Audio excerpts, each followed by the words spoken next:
happened? What's going on that I don't know about? Was I hacked on where? Oh, are you talking about Facebook? You scaring me because I hope. Thank you, Monica. Girl, I'm leaving. Hi, YouTube. I'm so fake. Hi.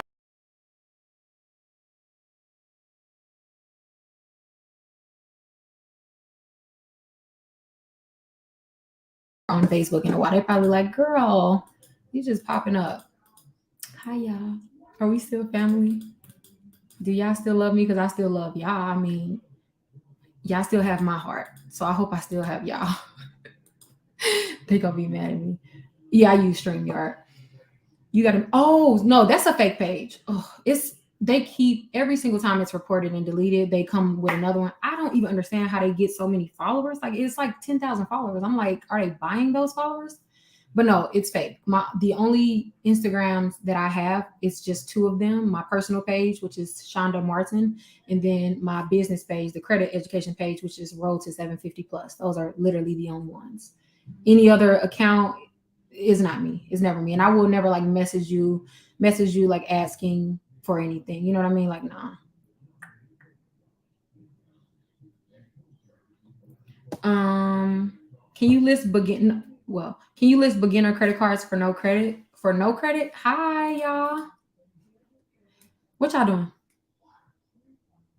Look, let me explain myself really quick. Let me explain myself. The reason why I have not been on Facebook in so long is because up until today, actually this morning, I was locked out of my Facebook. Again, because when I got my new phone, I couldn't the two-factor authentication, whatever the hell, whatever. I locked myself out of my Facebook. That's the point. And Facebook wouldn't let me back in. So I had to like go through this whole process. Now I'm back. Now I'm back. I haven't been ignoring y'all. Um, what was I talking about?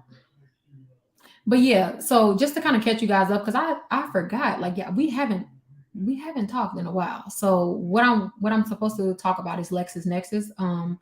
I have started a series, a deep dive into Lexisnexis on TikTok, and then I'm posting them on Instagram as well. But what I plan to do is literally just teach you every single thing you need to know about like Lexisnexis, teach you how to obtain your report, but also like how to clean the information that Lexisnexis is reporting on your report, because that's the most important part. And just teach you how they work and what major role they play in probably every application or every business relationship that you have in your entire life, business and personal. Whether that's Facebook is not a thing of the past. Do not do no no no no no. I'm not gonna let you do that. But yeah, so just LexisNexis, because just to kind of a brief rundown, LexisNexis is the company that collects information on you and then sells it to every other company that you have any association with. Most people are, of course, familiar with the big three, which is TransUnion, Equifax, and Experian. Those are the credit reporting agencies. The reason why they're referred to as the big three is because they assign you a credit score. But aside from a credit score, there are multiple other companies that build reports on you and then also sell them to companies. And also your creditors will use these reports to determine like if you're eligible for the credit card or the loan or the car insurance or whatever the case may be. So Lexisnexis is what's considered a third-party consumer reporting agency. And like I said, it's only third party because they don't report a credit score, but the score is not important. It's the report that they report. Their report is your credit report times probably like 100 in terms of like how much detail that it includes. LexisNexis is the biggest. LexisNexis is the biggest data aggregator. So, like, of all of the smaller third-party companies, LexisNexis is like the standard and the ultimate source. On average, and this is per their studies, on average they have on average they have at least 200 pages of information per every consumer. And when I say like 200 pages of information, I'm talking like every single thing that you've ever done in your life is chronicled in your LexisNexis file. Everything. Like, I'm not exaggerating a single bit. The information that's on your credit report, chances are they got that information from LexisNexis and obviously like other sources, but especially like public records, bankruptcies, child support, all of those. Most of that information is being sold to the credit bureaus from LexisNexis. And then also, like, if a police officer is trying to find you, if the FBI is trying to find you, if freaking Homeland Security is trying to find you, they'll go and get your Lexisnexis report to determine like where you are based on your phone records, your bank account records, your transactions, your if a highway, what you call those things, the toll cameras, the ones that read your license plates. If one of those catch your car, they'll be able to obviously see what city or state that you are in. They chronicle the closest cell phone towers to you every single time you make a phone call. So they are very detailed in the information that they report, and even all of that I just listed, it still isn't even half of all of what's included, right? So why is this important and why do you care about this? Simply because, like I said, let's say I were to fill out.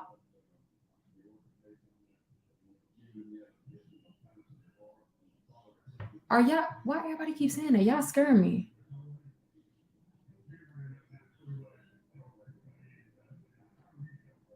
Is the page hacked or is that a fake page? That because the name, they'll do like one letter off, so it look like from the blind eye or just kind of like glancing at it, it looks exactly like it says road to 750 plus, but like one letter would be off, or they'll put like a zero as opposed to an O.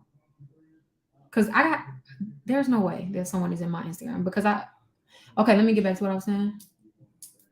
Um Yeah, so they just have all this information on you, down to all of the homes that you've ever purchased or sold, down to your current home. Like if you purchased it, the materials that your home is made out of, the coordinates of your home, um, the floor plan, the square footage. Like they know every single detail about you. Like seriously, any single phone number that you have ever used or been associated with, whether you was on the account, like you was the account owner or not, you could have just had a phone line under someone else's account.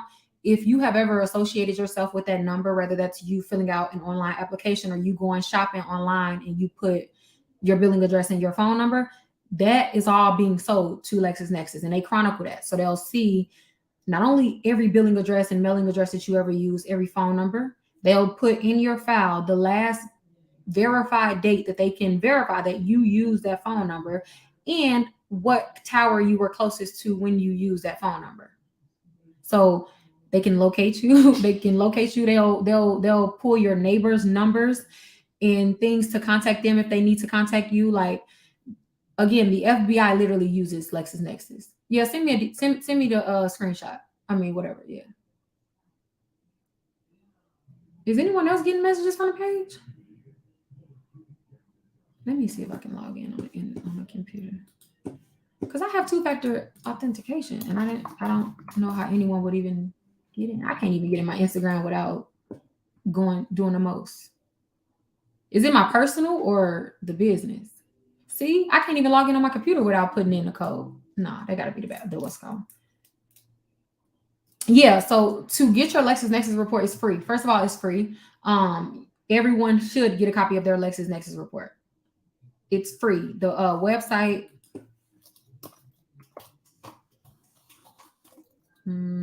Is it .com? Hold on, I'm gonna give y'all the exact website because you can technically go to lexisnexis.com, but it's gonna be hard trying to find this specific page. All right, so it's consumer.risk.lexisnexis.com. Can somebody type that? Can you do it electronically? So no, how they do it is when you go and request your report from online, you're gonna fill in your information or whatever, and then they'll mail you to your mailing address a PIN, like a 6-digit PIN code, and then you'll go to the website and enter the PIN code to download your report. It's a whole process. I mean, it's not that hard. It's just you requesting it and then having to wait for the PIN to come in the mail. But yeah, everyone should get their report because it's affecting every application that you fill out. Like a lot of times you can be qualified for something based on your credit, but because of something that's contained in your LexisNexis file, you are denied for like a credit card or a loan or, whatever the case may be, or it'll affect like your interest rate or something like that. So it's super important. Thank y'all. Yep. Let me pin it. Consumer.risk.lexis. Oh, it's Lexis. Yeah, let me pin this one. Shoot. Come on. So when it comes to challenging it, so you know how we challenge the credit bureaus. I had to make sure YouTube was still up. You know how we challenge the credit bureaus. Most of the times you're pretty much challenging. If you're challenging correctly, you're challenging based on like the FCRA consumer laws or the FDCPA or whatever the case may be, but mainly the FCRA. Just to make it simple. The good thing about Lexisnexis is they are regulated under the FCRA, so they have to follow the same guidelines as the credit bureaus. In following those guidelines, that means that they have to give you a free copy of your credit report if you request it at least once a year. I mean, not at least once a year. They have to give it for free. So if you don't have to pay for your credit report unless you're on like your second or third, and even then, if you call them and request it, they typically would just send it for free anyway. And then also you do have the right to challenge any information that's contained in any credit reporting or consumer reporting file. So you challenge them the same way as you challenge the credit bureaus, but it's a little different because the information that's included in your Lexisnexis report is like some things are it's obviously not like all collections and stuff like that. Like you may just want to challenge an old address or whatever. It's like for me, for instance, like when I first got my first like copy of my Lexisnexis report, it was, I want to say, like 187 pages. By the time I sent my first round of disputes in, because my first round, and I'll detail this in the upcoming video, but the first one I always suggest that you just target any outdated information. And the reason being is because that's like an easy challenge. That's an easy challenge. Being that they are regulated by the FCRA, the outdated information is anything over 10 years. And then you can really make an argument for any like derogatory information. So any like information that negatively impacts your credit score or your credit chances, 7 years, unless it's like a judgment or a bankruptcy. So first thing is like targeting the outdated information. So I say send that first. And then your next round, and you can do this like a week or two after you send the first round, but then like your next round, you'll start to pick what other information you do not want included. So for example, I removed all of my like old addresses and stuff like that, except a few. And yeah, Check System is another company, but right now I'm just gonna focus on Lexisnexis because they're the biggest ones. And then you can apply all of these rules to Check Systems though, because they still are FCRA regulated. But yeah, Lexisnexis is comprised of like 10 separate smaller reports, which is why it's so long. So like again, it's your credit report times 1,000 because it's like 10 individual reports, but it's all compiled into one large what's called a consumer full disclosure file. So it's a lot of information. And if I have access to LexisNexis, let's just say, just hypothetically speaking, if I needed to locate someone, technically speaking, I can log in and pull your file and see every single thing that you've ever done in your life. I can see the last known whereabouts of where you are, your phone numbers. I can get your neighbors' numbers. It's so much information. So I say all that to say, if you want to at least keep like everyday people out of it, you do need to go place a freeze on it. You do need to go place a freeze on your Lexisnexis report. I do recommend that, but that's only to keep like regular everyday Joe Schmo, your neighbor, or people that you actually know out. Unfortunately, suppressing this file does not keep other companies out, whether that's your current creditors or prospective creditors, collection agencies. If the repo man is trying to find you, they're going to pull your Lexisnexis report, that's how most repos are recovered, because they pull Lexisnexis. If you're doing a crime and the government and the FBI is trying to find you, they're going to pull your Lexisnexis report. Yeah, it's real easy to locate someone. Like you virtually have to be living off grid in order for Lexisnexis to not like pick up on where you are. Like you can't be using any form of electronic payment. You can't be using a bank. You can't be driving a car on like a street or a highway that has the little that scans the tags. Like, you know how they have those automatic machines that will do it. If you live in a state that has tolls, they automatically scan your tag every time you go through a toll. But if you don't live in a state with a toll, there are like sometimes things set alongside like a highway or something. So it is super easy to locate you if you are living anywhere but the woods. So for the people who saying like they tried to request their report and they didn't have it, or LexisNexis is claiming that they couldn't find a file on you, no. That just means that either your file may have been mixed with someone else's, which is probably the number one reason why, because this happens so commonly with LexisNexis. Or it can possibly mean that whatever information that you're giving them, it doesn't like exactly match with what they have on your LexisNexis file. Um, I work in auto insurance, and we use LexisNexis to find information on people. Exactly. So one of the reports. So remember, I said it's about 10 smaller reports. So one of the reports in LexisNexis is called the Clue Auto Report.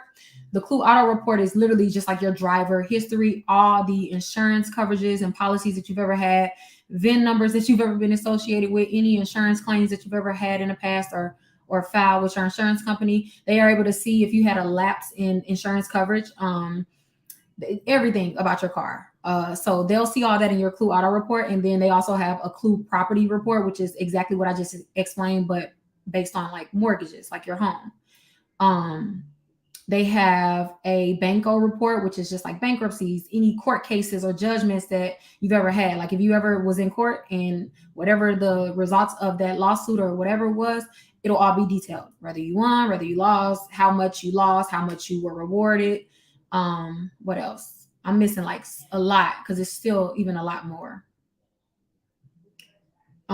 Yes, it's unfortunately it's legal. It is legal. So let me explain to you exactly how it's legal. Number one, this is all technically considered public information. And though it's not like the normal public information that we're used to thinking about when we say public information, like bankruptcies and obviously court cases, everyone knows that that's public. In the United States, every single piece and part of your information or your personal data is considered public information except your health information. So we're all probably familiar with like the Hipaa laws. The Hipaa laws is the only laws that regulate any sort of data or personal information about you. And I always tell people everything else about you is for sale in America. Every single piece of information about you is for sale. Not only that, your data is extremely valuable. These are billion-dollar companies, multi-million and billion-dollar companies that literally just sell your information, collect and sell your information. So yeah, unfortunately, it is all legal just because it's technically can be considered public information. It can be considered public information if, as long as it's not your health information. That's the only thing that they cannot sell or release about a person. But other than that, everything about us is public. What letter do you send to them to challenge the old information? So I'm on the next part of the series because I'm doing a deep dive. I was including like examples of letters that you guys can send, and I'll also probably like release the package at that point because I just made one. So I'll show you. I'm supposed to be. Hopefully, I'm done editing the video tonight and then post that part. But I'm editing it right now. I made the letters and everything so y'all can see. But I mean, it doesn't have to be a template. You literally can just say, I'm requesting that you delete the following information, just, based on the fact that it's outdated, and then just list each outdated item, send a copy of your ID, send it to Lexisnexis, and then await their response. Does anyone have access to Lexisnexis? Unless your file is suppressed, then technically, yeah, anyone can access it. Most people don't know how, and they do have to pay, but like, yeah, if they really wanted to, they can access it if you don't have a freeze on yours. Now, if you do have a freeze, regular Joe Schmo, everyday public people would not be able to access it, but like all of your creditors and companies and the government and stuff like that will still be able to access it. The credit bureaus will still be able to access it. Is this for Canada too? Actually, Lexisnexis is worldwide now, so. I requested my report yesterday. How long does it take? Typically takes like 2 weeks. They're gonna send you a pin, and then when you receive the pin in the mail, you'll be able to go online and like download your report immediately. But you need the pin, and they'll send you like a unique URL. He said, "How do you find someone on Lexisnexis because someone owes me $25K?" I'm not going to be responsible. Look, if they owe you $25K, you need to be in civil court, and the courts will locate them if they side with you. Can you see who accessed your file? I think you can. Yeah, because the only reason why I say I think, and I don't know for sure, is I know the FCRA requires a record of how many times someone has accessed and who has accessed your report. And I don't suspect that would change, being that it's Lexisnexis. So I would assume, yeah.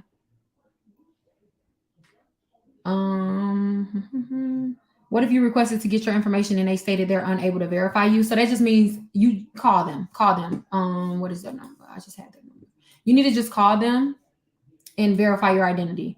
It's probably because your file is mixed or merged with someone else's, like I said, which is probably the number one reason why they may not be able to find your file. Also, like, if you guys are ever on a website and you're verifying your identity and they're asking you like those questions, oh well, yeah. They're asking you those questions like, based on your records, you had an auto loan in 2014, like who's the company, all those like identifying questions. All of those questions are based out of what's in your Lexisnexis file. So if you are constantly getting questions that you don't know the answer to, or like confused on where the hell some of these questions are coming from, it's because there is information in your Lexisnexis that you need to get removed because it clearly does not pertain to you, or because your file is mixed with someone else's. Unless your address is new, like unless you built that house and you're the first person that was associated with that address, you have a high chance of your file being mixed with previous tenants or owners of whatever property that you are reporting. And then like siblings, of course, they get mixed all the time. If you are a senior and junior, junior and senior, whatever. Even if your sibling name starts with the same letter in your first name and then you guys have the same last name, really big chance that you guys are probably having some mixed information within your files.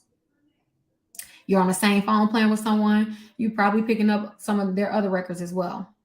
So when it comes so Lexisnexis, again, it's just so many smaller reports that makes up the entire Lexisnexis file. So what I'm saying is based on all of them. One of the things that they have that like is crazy at this point, like I probably should do a video just about this.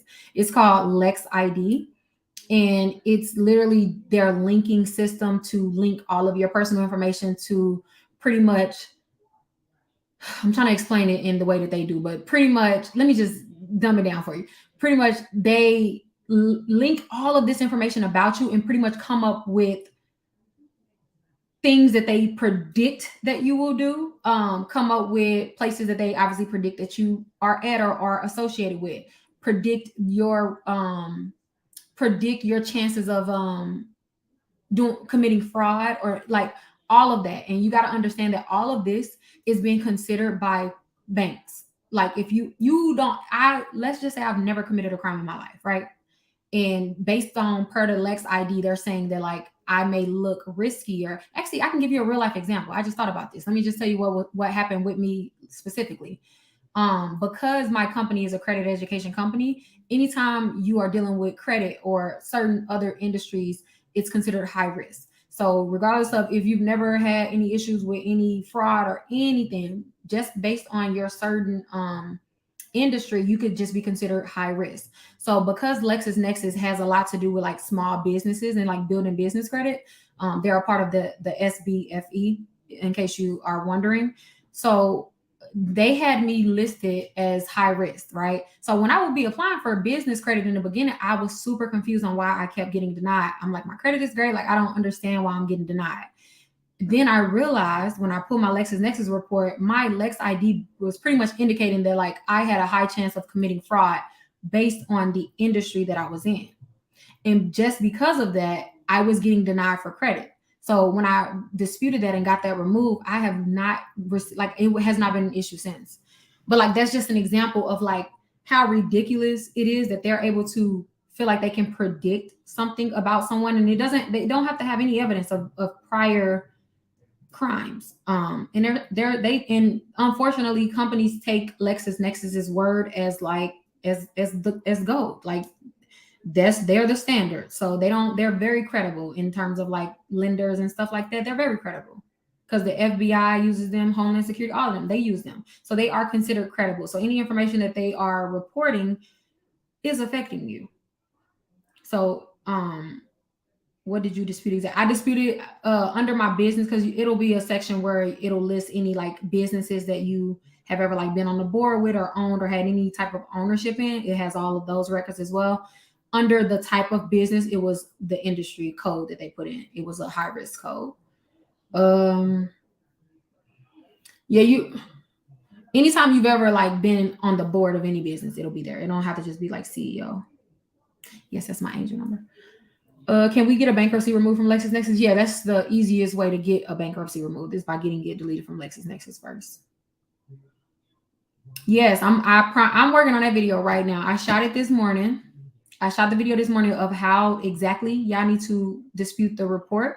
Not only that, like what do you need to look for? Because obviously it's so much information and not all of it is affecting you, and you can waste your time trying to dispute all of that information. Like, no. But I did point out like certain things that you should probably look to make sure that it's not on your report. And if it is on your report, like what to do about it, like how to challenge it. And it's just like small things. Like, for example, if you have any collections on your credit report that's reporting to the big three, any addresses that's associated with that collection, you need to be trying to get that deleted off Lexisnexis. It'll make it a lot easier to get it deleted off the bureaus. And it's easier. Like Lexisnexis is more willing to delete that address, and then the credit bureaus, they try to like hold on to the address, especially if it's connected to like a collection.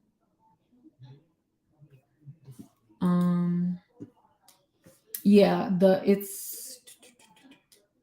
I worked for a background company, and the searches would search the first three letters of your first name and the last name. They don't even have to have your social security number. The credit bureaus don't even have to have your social security number. A collection agency doesn't even have to have your social security number to claim a collection is yours at all. Exactly. Data is valuable. Mm-hmm. What is Anovus? Anovus is another third-party reporting agency. Anovus pretty much like, because they're not really used a lot anymore, but like mainly they are used for like retail credit cards, or if you don't have enough credit, if you haven't built enough credit per the big three, sometimes a company will pull your Anovus report to get just a little more information about you. But yeah, it's multiple companies. Lexisnexis is just the largest one, and so I just wanted to start with them, and then we can like talk about the other ones. I worked for. Oh, I just read that. My business shows up on my personal Lexisnexis. It has the wrong address. Yeah, all of any business that you're associated with, or job, or employer, any person that has placed a direct deposit in your bank account on more than a 3-time consistent, semi-consistent basis is going to probably be deemed as an employer of yours. That's just how they do. What else did you dispute? I disputed all of my insurance lapse. When I was younger, I didn't. When I was younger, yeah, I was irresponsible. I was the person who didn't keep an active insurance policy. I don't do that anymore. But when I was younger, I just didn't care about it. So I would always not have insurance, not knowing that all of this stuff was chronicled and it would affect me forever until I got it deleted. But I deleted all of that because, like I said, within your clue auto report, they show any lapses of coverage in your policies.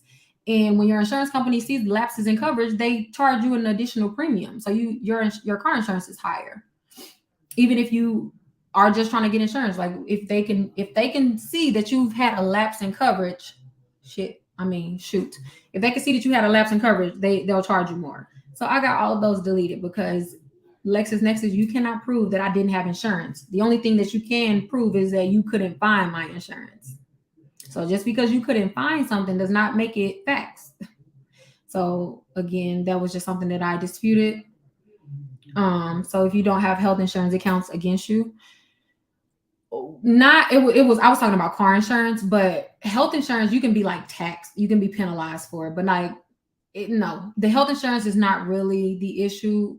It's more so like the car insurance. Now, it does affect your health insurance. Don't get me wrong, because when you do get health insurance, the company or even life insurance, they're going to pull these reports. Yeah, you said what's not available for sale? Unless it's your health information, it's for sale. Unless you are what's considered a protected person, which like some federal employees are able to be exemplified from this. Like they don't have to, they'll have a Lexisnexis file. It's just like locked from anyone. Beyonce, like you literally have to like get approved and be considered like a special person where that information being made available about you is harmful to your well-being.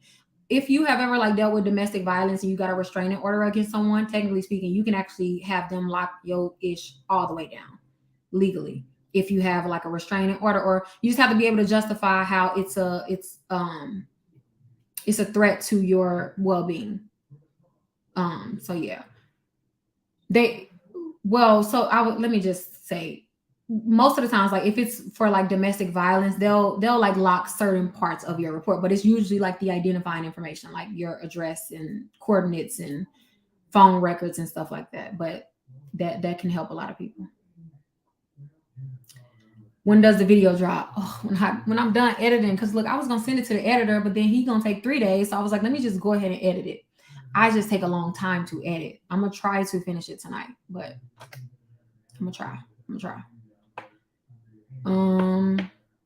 I wish I had known this. I mean, it's never too late. It's never too late. Just go get your Lexisnexis report and clean it.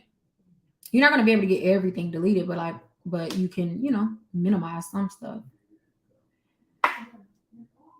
The correct link is consumer.risk.lexisnex. Oh shit, yeah, I did not mean. Okay, yeah, you're right. Hold on, y'all. It's free. It's free to get your report. It's free to get any report, your credit reports, the third-party reports. Do I freeze the third party's information before doing my first rounds?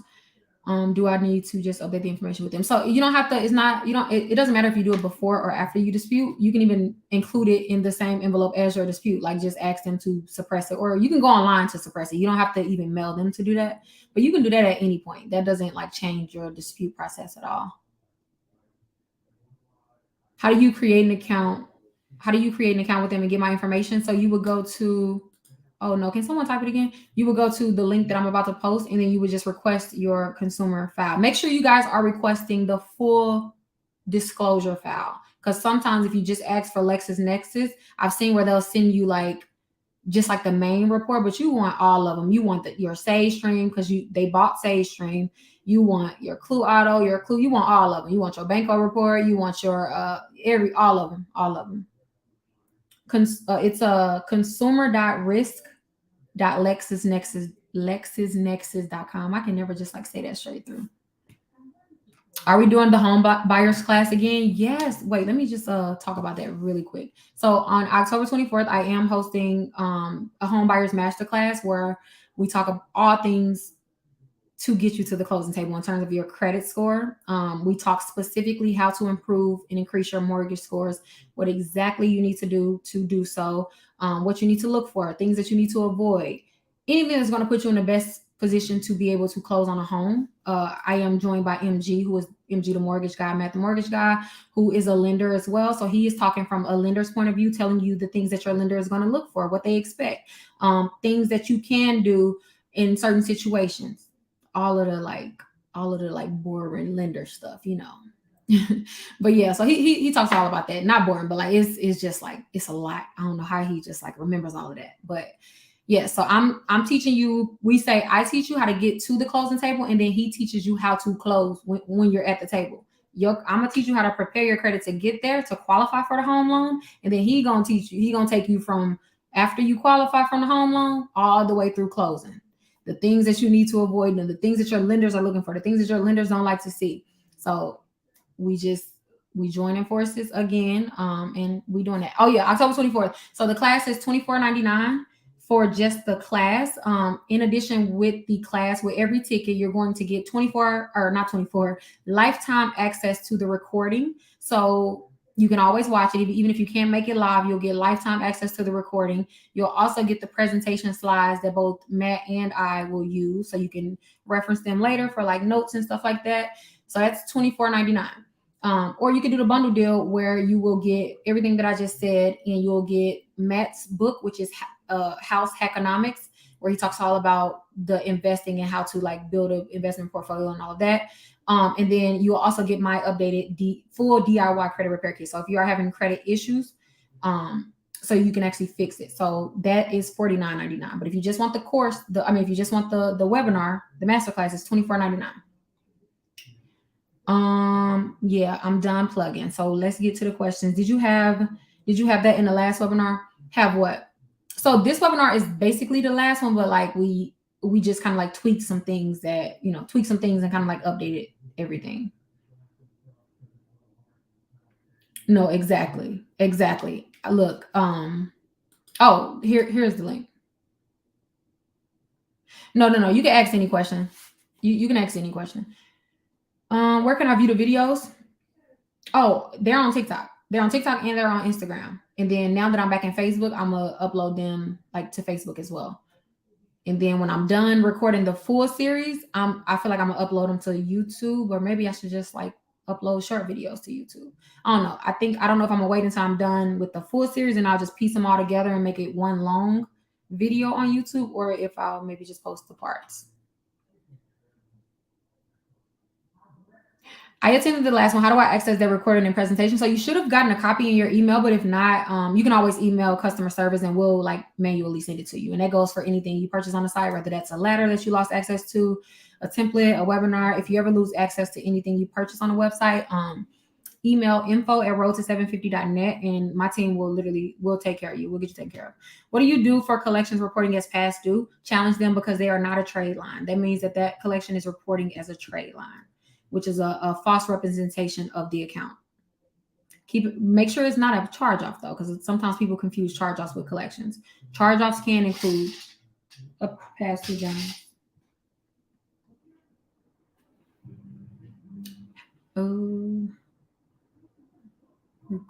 Oh, no. I didn't say fact active. So I said full file disclosure. Or just say make sure, like just ensure that they're going to send you your full file and not just like portions of the report. Make sure it includes Sage, Stream, Clue Auto, all of those. Does bank use Lexisnexis when purchasing a home? Yes. That's funny because I'm currently in a mortgage process. And the other day I got an email because if you have an account with Lexisnexis, you'll be able to get an email whenever someone pulls it. But I got an email and I seen that like they checked it or whatever. And they didn't even let me know that they was gonna check it, but they did check it. So yeah. I got denied for Capital One CC. What's another card? I only have self lenders reporting. Do you have any late payments on there? Do you have any collections or charge-offs?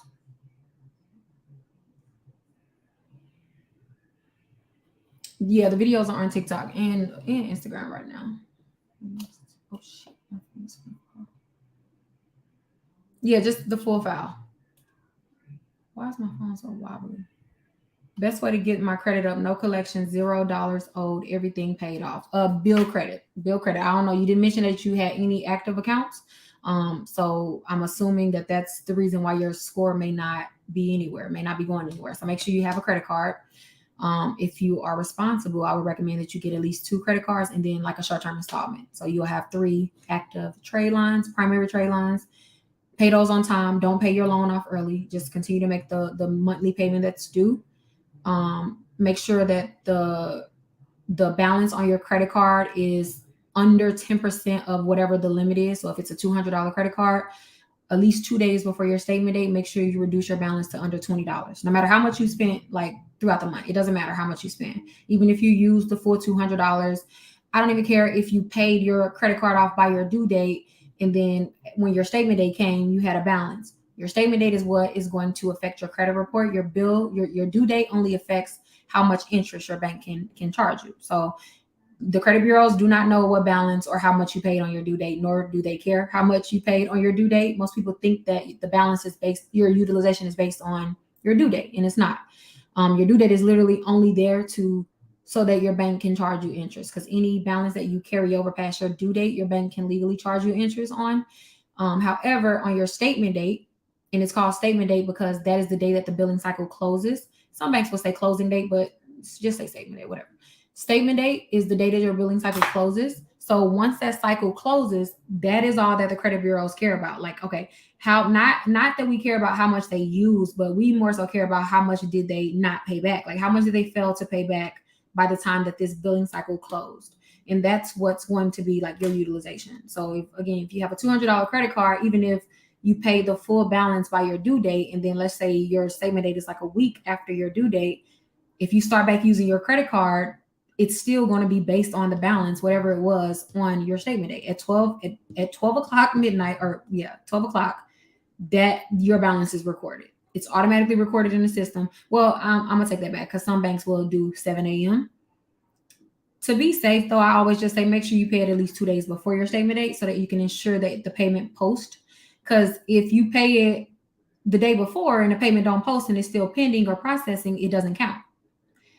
For your billing, for your statement date, any pending transactions automatically is posted on the next cycle. So do it at least 2 days before so that you know for sure that your payment has been drafted and it's paid.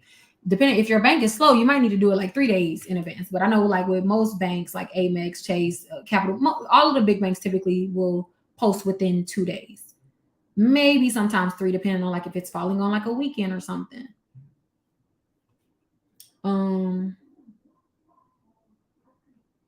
Credit score decreased because of this, and this account is now. Oh, you had another comment. I'm assuming. I think that's. Let me see. They also updated the charge off. Wait, you got a lot of comments. Oh, snaps. I don't know the beginning of your.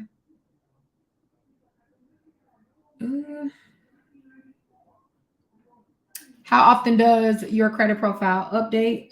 Is it weekly or monthly? So neither. There's no set schedule of how often your credit report updates because it updates as things comes and changes. Like your credit report can update 5 times in 1 week if there are that many changes on your credit profile. Or on the contrary, it can be 6 months and it's not been a single update in your credit profile.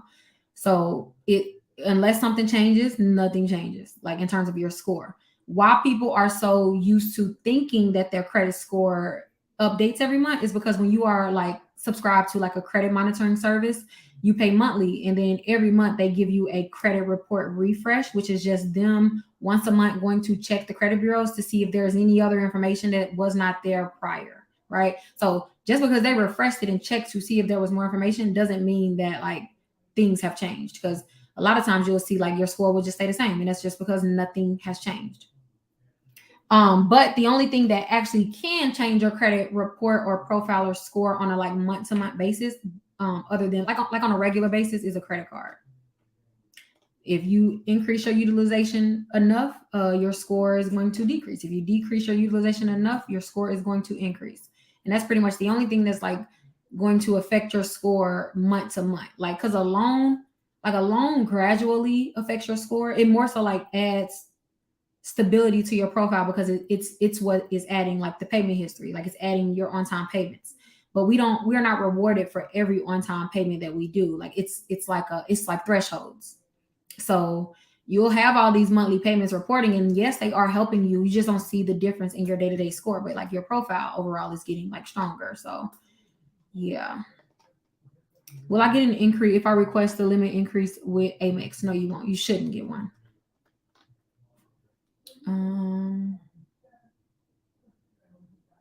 Oh shit. Are you right? You right. Let me look. Let me get some of y'all questions. Look, I'm on 3 lives today. I be forgetting. I'm so used to doing 2 now. All right, let's see. How can I get 2 credit cards, Amex in 1 day underneath 1 increase? So just apply for 2 in the same day. After when you approve for an Amex card, it's very rare. It's very rare that they'll actually pull your credit again. But especially like if you apply on the same day, they'll just use the same credit report that you just used. So yeah, just apply. Wait till after you're approved and then apply for another card. Only for Amex though, not for other companies. How can I prepare for an Amex credit limit increase? So you know the 90 days. Lexisnexis. I'm so used to saying that word right now. Amex is going to see how often you've used your card within the last 90 days. Because if you haven't used it from what they would consider enough, then it would not justify a credit limit increase. So to prepare for that, depending on what your limit is, you're going to want to start using that card, like using it for like as many transactions as you possibly can. If your credit limit is over like $5,000, I would use it at least 15 times in a single cycle, in a single billing cycle. And it doesn't have to be big purchases. It can literally be potato chips. It can be whatever you buy, as long as it's at least 15 transactions. And you got to do this every single month for 90 days. So for 3 months. If your limit is over 20,000, you're going to need 20 plus transactions. You're going to need 20 plus transactions. Not only that, for any limit, What I would suggest is that you add a reoccurring charge, some sort of reoccurring charge on your credit card, because that's also something that Amex loves to see. Like, what all banks love to see reoccurring charges on your credit card, which is why y'all already know any subscription that you have should never be coming from your bank account, coming from your debit card, ever. Always put all of your subscriptions on your credit card. It helps you. It helps the bank like you more. When the bank likes you more, they give you more money. So before you trying to ask for a credit limit increase, I would suggest that you put at least one subscription on there, but the more the merrier. If you paying for Netflix, Hulu, Apple Music, what else we be paying for? Because when I looked at my subscriptions the other day, I'm like, how the fuck am I paying for 20 things that I don't even understand? Because like it's like every app now charges a monthly fee. But yeah, all of those subscriptions should be going on a credit card. It shouldn't just be coming out your bank account. Like you are not benefiting from that at all. So yeah, so do that. Put at least one recurring subscription. Also set up auto pay. But before you like, no, I'm uncomfortable with setting up auto pay, hear me out. All you need to do is set up auto pay for at least the minimum payment. If you are paying your credit card off regularly, by the time your auto pay is due, the balance is probably going to be zero. And that's how mine typically is. Or if it's not zero, it's just going to take the minimum payment. If you've already made the minimum payment, your auto pay is not going to take any more out. So set it up for at least the minimum payment, not because you want them to be all in your bank account, but just because banks love when you have auto pay set up.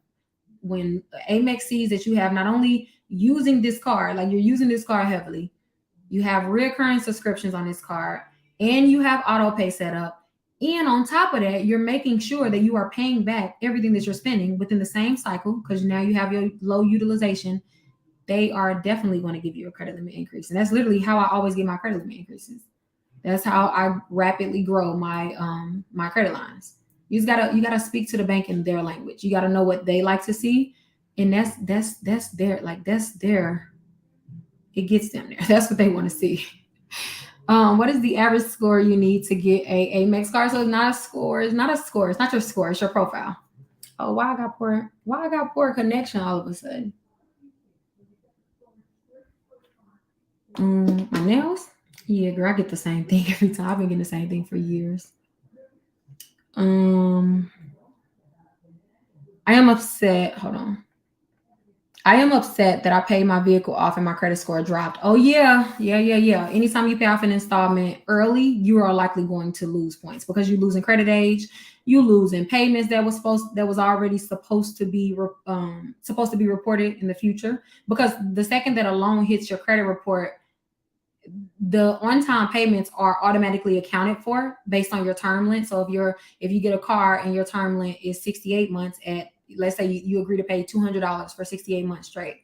When that account hits your credit report, those 68 payments, you're kind of entering into a grade. So every single month, it'll be like one. It'll be like 1 out of 68, right? So let's just say you had 22 on-time payments, and then you have, I shouldn't have said 22. Let me do an easy number. Let's just say you paid 10 times and you decided to pay off your car early. So it would say 10 of 68, and it would be like you paid on time. So that would be great. But being that you ended the installment early, it's only going to max out at 11 payments, because any balloon payments or any additional money that you pay on top of your monthly payment, it's not counted as a separate payment on your credit report. Like, you're not given extra credit for making a double payment or something like that, because it only allots for one reported payment in a single billing cycle, right? So let's just say your monthly payment was $200, but then you decide to just pay $10,000 that, it paid off the rest of your car loan. That $10,000 payment gave you the same amount of points or leverage as your $200 payment. It actually would have benefited you more to continue to make those monthly payments so they are reported, because the more monthly payments that you have reported on your credit report, the better. If you have under 500 payments total, like across your entire credit profile, your credit profile in its totality, no matter if you have an 800 credit score, is still going to be considered inexperienced. And when your credit profile is considered inexperienced, you are penalized for that, number one. But number two, like, your credit limits are going to be reflective of that. Your interest rate is going to be higher because you're considered riskier than than the experienced borrower. And then if you have at least 500 to 1500 payments, that's considered experienced. If you have over 1500 payments, you are considered like extremely experienced in dealing with credit. Like, you those are the people who have like the 850s, like the true perfect credit scores, the top 8% of the population that does have a perfect score. Those people, chances are they probably got well over 1,500 payments. These are people that has been building credit for probably 50 years. So yeah, so that's kind of like how it works in terms of your payment history. So you're not rewarded for every single payment that reports, but every single payment matters and it counts towards the overall like goal.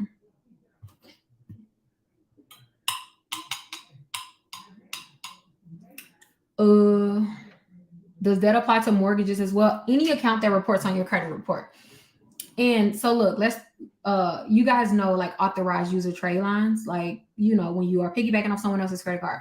So how those payments are reported, because someone just asked, they are reported and counted within your payment history, but they are only counted as a third of, basically like a third of the point of a primary trade line. So your primary trade lines, which are the accounts that you were approved for in your name, they always are going to weigh more and like matter more to lenders. Like by far, it doesn't matter if you have 10 author AU accounts on your credit report, and no matter how many points that score or you think that account is giving you, all of it is considered fluff, because like so much of those points are not really even counted, or even payments are not like counted.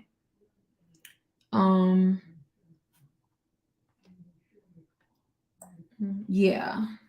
How can you find out your payments? You can actually find out on Credit Karma, but also any, like most credit monitoring apps will have it. Like I know my FICO does. If you click on like the payment part, it'll tell you. And I want to say, like I said, Credit Karma used to. I hope they still do. They used to tell you. Is it included with closed accounts as well? Yes. So even your closed accounts are still being calculated into your payment history, which is why even when an account closes, if you had a late payment on that account, that late payment is also still being calculated into like your overall payment history percentage.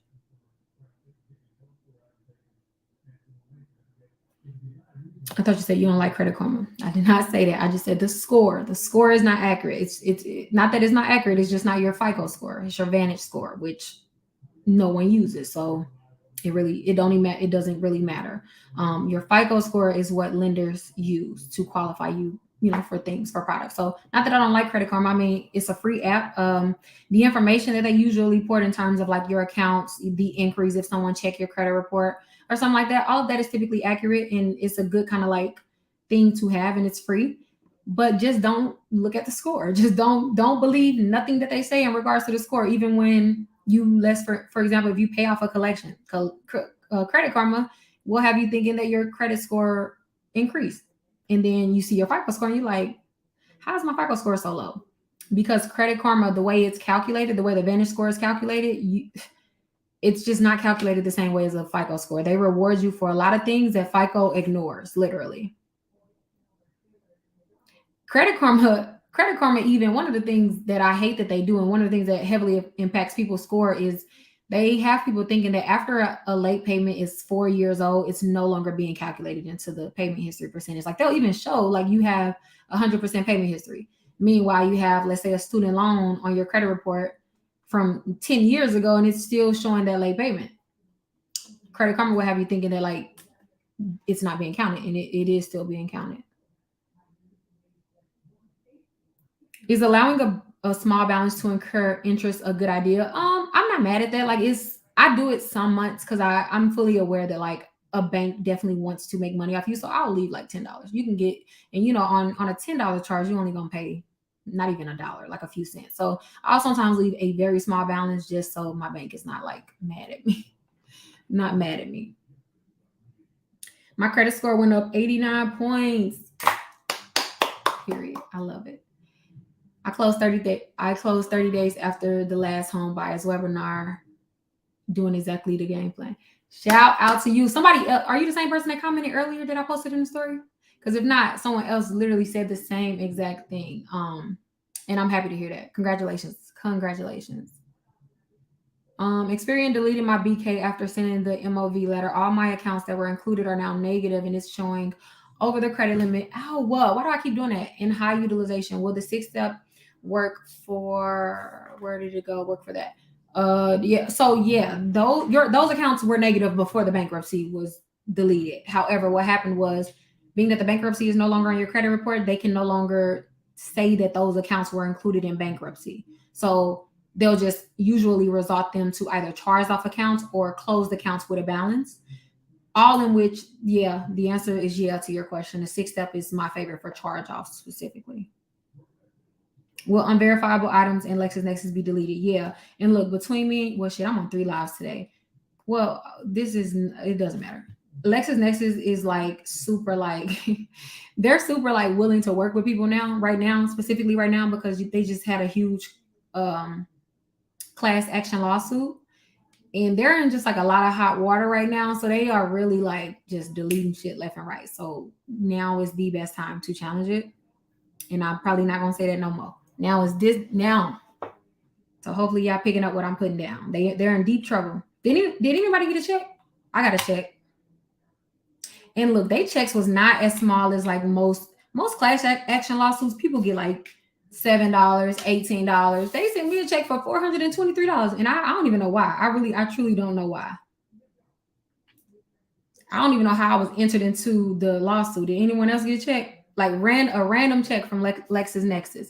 If you've never pulled your Lexisnexis, or no. If a company pulled your Lexisnexis report and your report could have contained misinformation, they have to pay you. You got a check for $632. Wait, now my 400 ain't nothing. I thought that was a lot. Wait, so what determines how much you get? Dang, they giving money. Y'all got more than 600? I got 400. I thought that was so much. I got my Lexisnexis class action settlement this week, $632, and only checked because of you. Oh, dang, they giving out money like that. Now I want to redo. Oh, you got one too? What you get? 300? You said 317. What determines the differences in prices? That's interesting. Did you ever fill out for the check? I have never filled out for any class action with Lexisnexis. They just sent it to me, but I think it was because I'm sure a creditor pulled my report during that time last year, because I was like doing a lot credit wise last year. So I mean, that's probably why, because I was on the list of people who happened to get their credit report during a certain amount of time, during a certain time frame.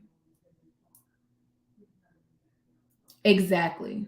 Yeah, thank you. Because people, it's certain things that I can't, or I shouldn't say. So if you don't catch it the first time,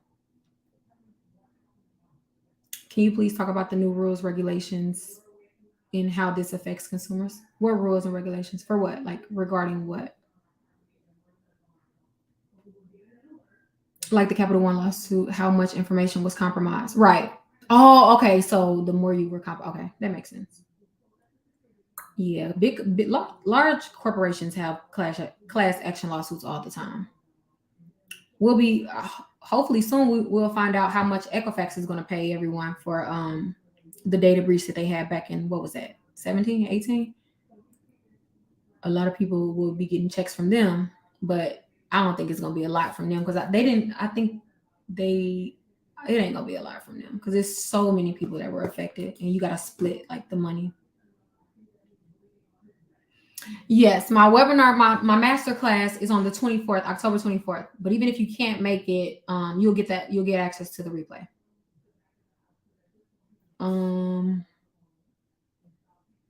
Regulation. My FICO is the only my FICO and Experian app is the only place that you can get all 3 of your FICO scores, your actual FICO scores. That's the only place, and it costs, unfortunately. Is it true that your SSN is like a CC when you get a car loan? Something about consumer law. Oh my god. Oh my god, I know exactly what you're talking about. Y'all keep tagging me in that damn TikTok video. I just don't I don't even have the patience to keep discussing this same regurgitated information that comes around every 3 months on TikTok. And they always use the same law sections, and they always regurgitate the same information. So you literally know it's just them picking up that video from somewhere. They went to go look at one law and then assumed that everything. I don't feel like ranting. If it sounds too good to be true, It probably is. That's it.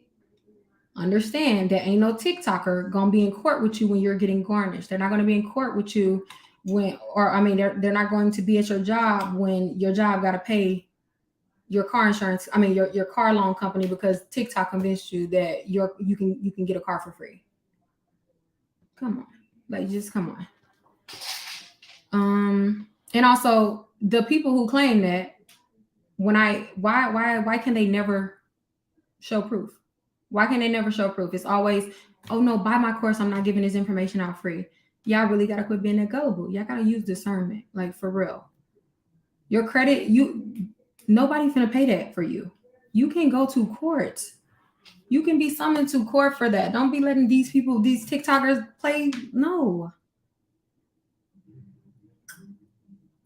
And also, just because something is deleted off your credit report does not mean that you do not owe the debt. The debt is still yours. It just can't be reported on your credit report.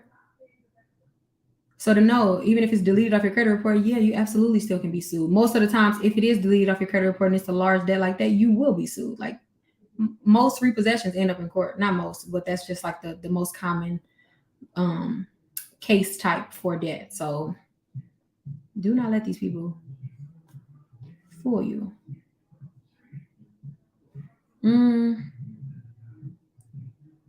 No, CPNs are illegal, y'all. Come on.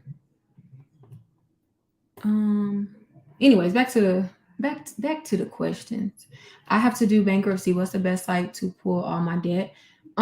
Just get your credit report, annualcreditreport.com, and it's free. The one lady asked for $70 a month for credit advice on here. For real? As long as she's not giving misinformation, hey, I can't be mad at her. Do you? Long as I just really hope that the information is just not regurgitated like TikTok information.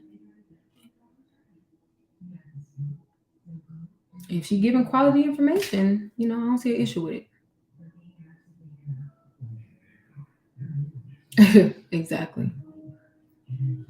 Yeah, I honestly I say that all the time too, but some people, if they can't show you their credit report, if they can't show you their credit score, if they can't show you a true high credit score without like authorized user accounts, well, don't ever trust them with credit information. Because if how they teaching something that they haven't applied to their own life, no. So is the masterclass like the one y'all had before? Yeah, it's based on that, but like we're adding just a little bit more information or more up-to-date information. My son had a couple of accidents. Now his insurance is a little high. Can we opt out of Lexisnexis to get a better rate? So opting out of Lexisnexis, LN is not going to give him a better rate because the car insurance will still be able to access the Lexisnexis report even if you've opted out. You can try to challenge the accidents on Lexisnexis, and if it can't be fully verified, then it has to be deleted. So that would be more so the better route that I would suggest.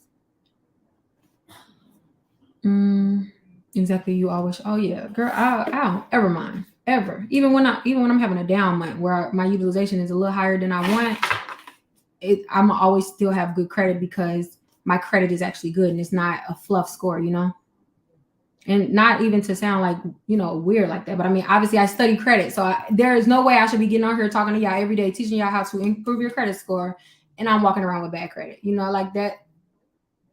That's ridiculous. That's ridiculous. When is a good time to get a second tier credit card after beginner?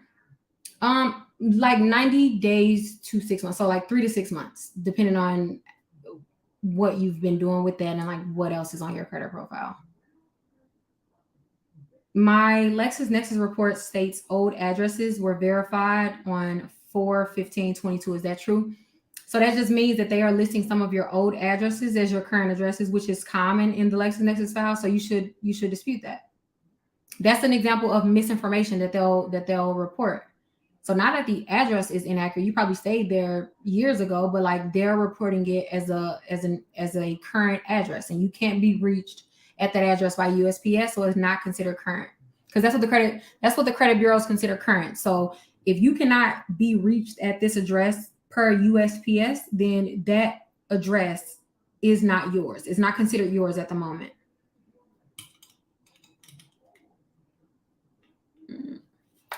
If I settle a collection account, will I still be able to get it removed from my credit report? It's gonna be hard because a paid collection is like the hardest type of collection to dispute. So if you haven't settled yet, I would challenge it before I settle. What time is it? Damn, time going by fast. I'm taking other questions from YouTube, TikTok, and Instagram. I must be skipping your question. My bad. Let me see. Student loans are paid, but the late payments are still showing. Can I get them removed by NailNet even though the loans are no longer on my credit? So no. Well, NailNet, is it a federal loan? If it's a federal loan, NailNet sold all of their accounts. So now if you do want to challenge those, this would be a good time to challenge those credit reports. I mean, those late payments. On my Instagram page, you are on Instagram right now. So on the Instagram page, like in the highlight section, you know how it has the little circles. There's a highlight called late payments. Go under there and then send that letter that's in the highlight. It's going to be titled like student loan late payment letter. Use that letter and then challenge your late payments. It's in a highlight on the Instagram page on Road to 750 plus. Yeah. Does bankruptcy cover if I get sued and what I get sued for? What do you mean? You're saying like if someone sues you and they win, are you able to file bankruptcy and be able to opt out of the debt pretty much? Is that what you're saying? Yes, I invest, but I don't have any like investment advice because I also source that information from a professional investor. So I'm not gonna get over here and be like, yeah, let me sell this investment course. Hell, I don't know enough about it, but I do invest. But I also hire someone to do it, which is wasting money. But I don't feel like dealing with that right now. I know the brief points, but not enough to be teaching it for sure. What's my favorite book? That's a good question. Dang, I don't know. I have a lot of favorite books. That's a really good question. Because I low-key want to say Coldest Winter Ever, but I have no reason why that's my favorite other than like that was just like one of my pivotal books in childhood. I like the Four Agreements. I like a lot of books, child. What do I do for a living? What you sitting here watching me do? This is my career. This is my career. I educate about credit. I'm a credit educator. 48 Laws of Power is a good one, but it ain't one of my favorite. That book, that book is so mentally taxing to me that like, it's not one of my favorite, but it's, yeah.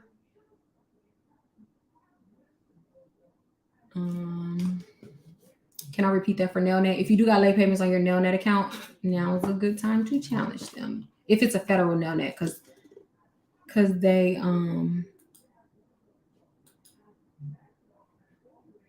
because they sold all of their federal accounts. My bad. How long after a late payment can you challenge it? Well, wait, pause, because it's a difference. So there's a difference between late payments on open accounts and then late payments on closed accounts. Like it's a huge difference. If the account is still open and it's an active trade line, the worst thing you can ever do is dispute anything on that account with the credit bureaus, because the second that you open a dispute on an open account, typically speaking, the company will just close the account. So you don't want to do that. If you do have a late payment on an open account, go directly to your bank or the company that you are, your lender, whoever the person is. Go to them and request a goodwill adjustment. Request a goodwill adjustment.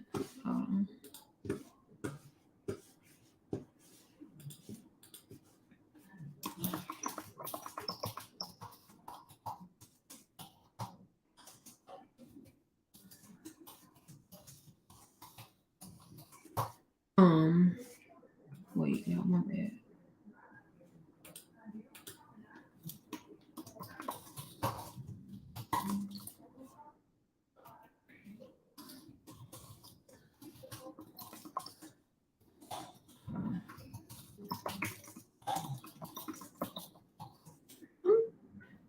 How can I clear my collections on your Lexisnexis report or your real credit report? Yeah, I'm cold. It's cold as hell. If they sue for damages incurred from terminating the sale of my home. What are you talking about? When you get to Lexisnexis website, where do you go to opt out? I only know the direct link to it because I don't know how to get to it from the main page, but I just Google opt out Lexisnex. It's opt out.lexisnexis.com. Opt out.lexisnexis.com. Because if you just go to their homepage, it's so confusing. It's so confusing. So just go directly to opt.out.lexisnexis.com. And then to request your LexisNexis report, you go to consumer.lexisnexis.com to request your report. I wasn't done answering your question. What was it? Look, as soon as my attention leave, I be forgetting. What was he talking about? I keep doing it. I think my phone finna die because Instagram freezing. Who got the iPhone 14? Because if you don't, please don't waste your money. I have not had more problems in the phone since I upgraded my phone. I wish I would have kept the 13. Do your phone just die? It'll, like, my phone is on 78%, or it'll be like on 42% and it'll just die. And then it keeps freezing, it keeps lagging. Like, I know because it's a new phone and it has to, work through it, but like, it's so annoying. So annoying. Okay, I can do it. Well, if you opt out, can you still get credit? Yeah, because your creditors will be able to still access it. What the hell?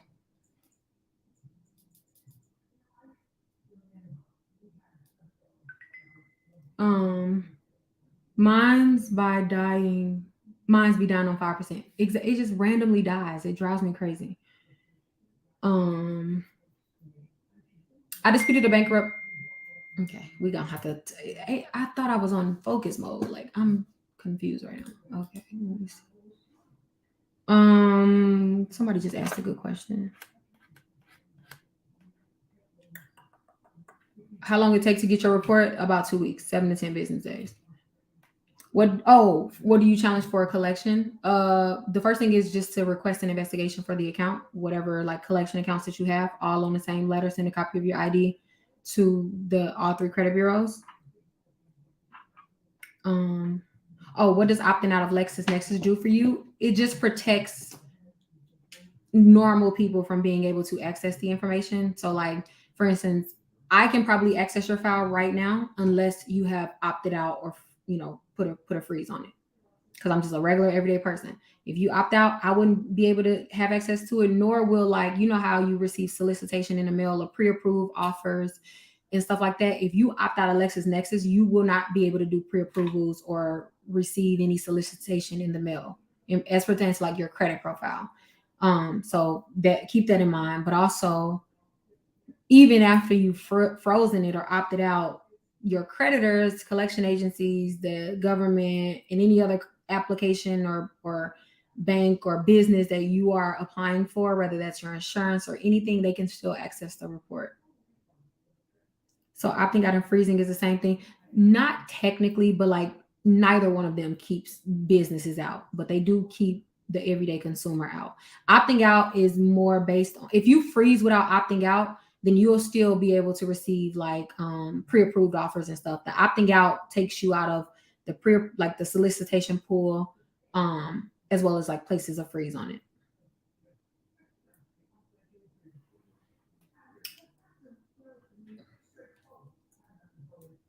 Can the same company keep putting in accounting collections? They can. So did you get it deleted and it came back, or is it just leaving on its own and coming back? Because it's a difference. And also, even if it leaves and then comes back, they are supposed to send you a letter within 5 days of it reporting on your credit report to explain why, or letting you know that the account is reporting. And if they haven't sent that, you can challenge that, the re-entry of that account.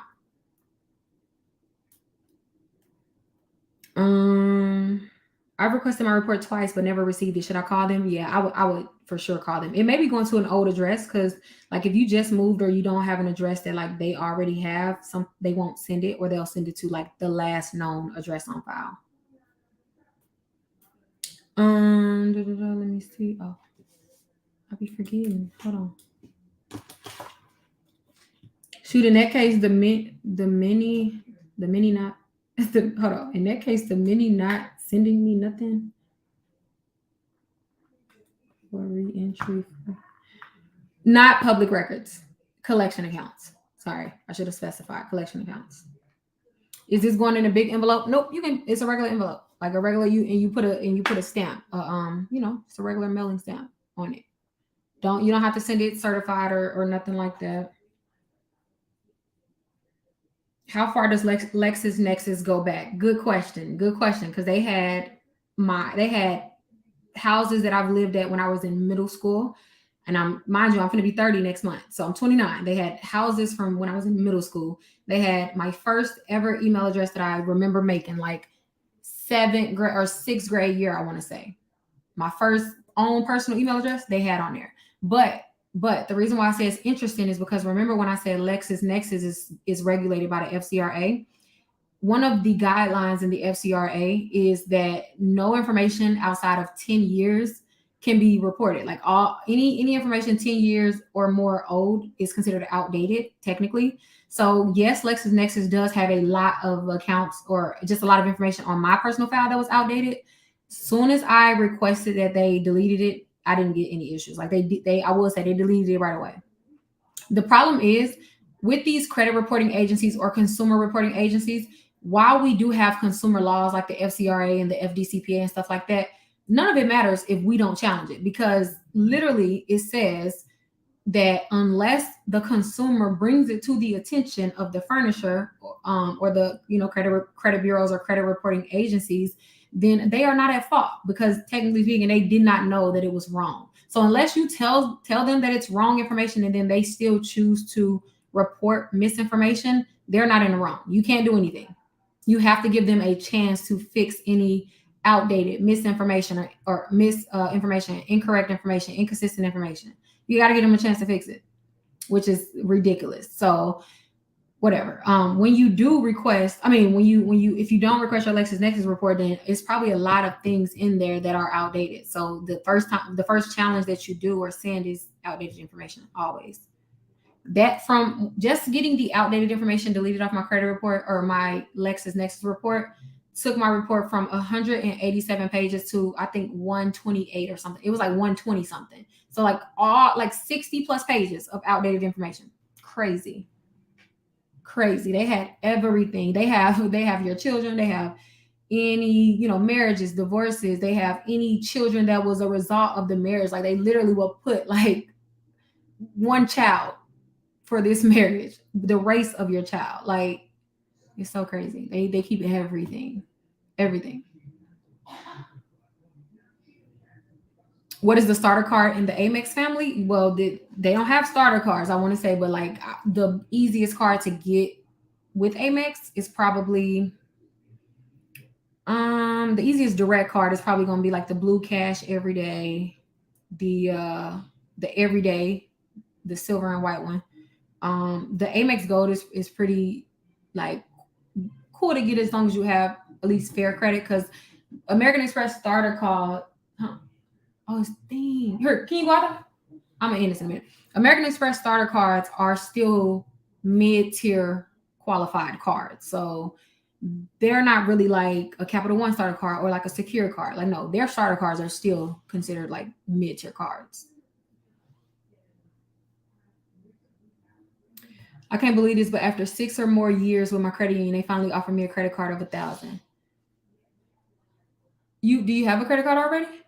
Congrats for them finally offering you that, but I don't like that they've made you wait 7 years for $1,000. Why you loyal to them if they ain't loyal to you? You better have another credit card from another bank. Nah, they playing you. They playing you, because that's crazy. You can go to Chase or Capital or City right now today and probably get more than that based on your profile. Not probably, you can. Please answer my 2 questions. I'm sorry. Hold on. I disputed a BK with the letters Lexisnexis. The bureaus verified it as accurate. What should I do? Did you watch the bankruptcy video? So the bureaus are going to give you flack, and then you have to continue to follow up, and then eventually you will build your case to be able to file in a great dispute with the CFPB, and be able to have credible proof and to back every claim up if you follow those steps that I outlined. Like, exactly, you have to follow them, because you will have to present all of that proof to the CFPB, and you should have no issue with winning your case. Actually, like 2 weeks ago, somebody just commented and said they won their case with the CFPB. Don't listen to anyone who says like they continue to file CFPB claims and it's not working. People don't file them correctly. People file them way prematurely. People do not follow the proper guidelines that they are supposed to prior to filing a CFPB report, because it's so popularized now on social media. So many people just think that they will file it and then they're going to win. No, the CFPB is not going to just side with you just because you filed a dispute. So you just got to make sure that you like do things prior to we get to that step. And then you got to know what to upload, and then you should be good. The website for Lexisnexis to request my report, consumer.lexisnexis.com. Here come my baby. Advice on how to handle a car repo. I have a detailed video on YouTube of how to dispute a repo, because a lot of the repo laws and whatever is super specific. It's only specific to repossessions. And my YouTube channel is Shonda Martin. Come here. Do you know the law that states outdated info? Yeah. Yeah, girl. I got you. Whoa.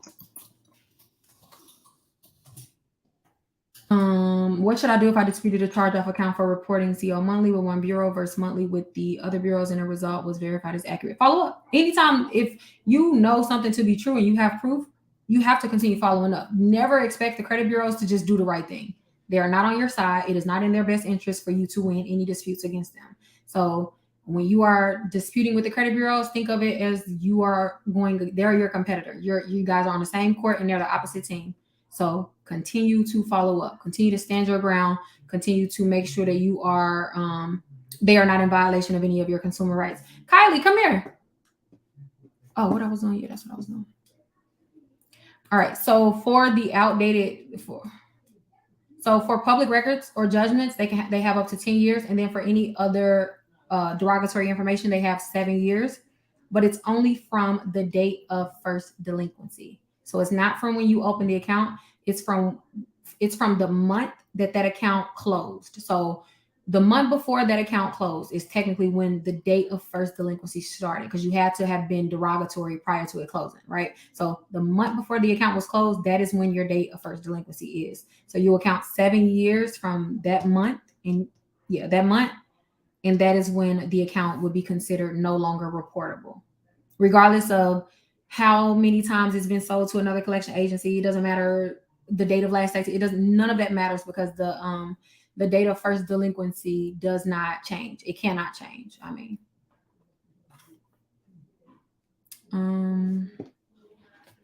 hold on.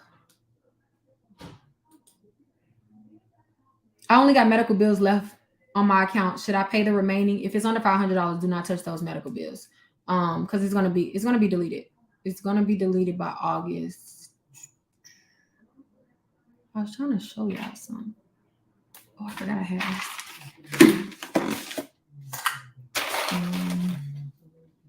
526 credit score with 2 closed credit cards. How do I build my credit? So what active accounts do you have? Do you have any like open accounts? Do you have any collections? Do you have any other credit cards? Not all medical bills. Only medical bills under $500, and then medical bills that you have paid or settled in the past. Those are the only ones that's going to be removed.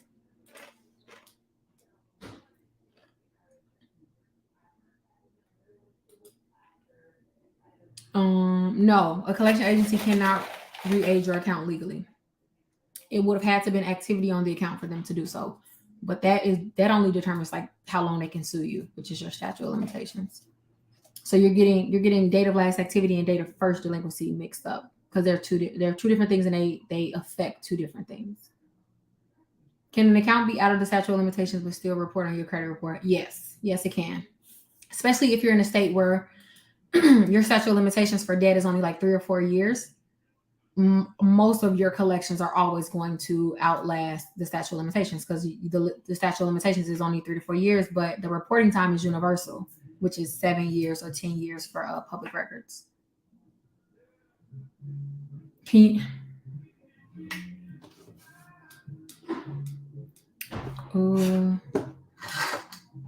gotta clean up my desk, y'all. It's just too much on her.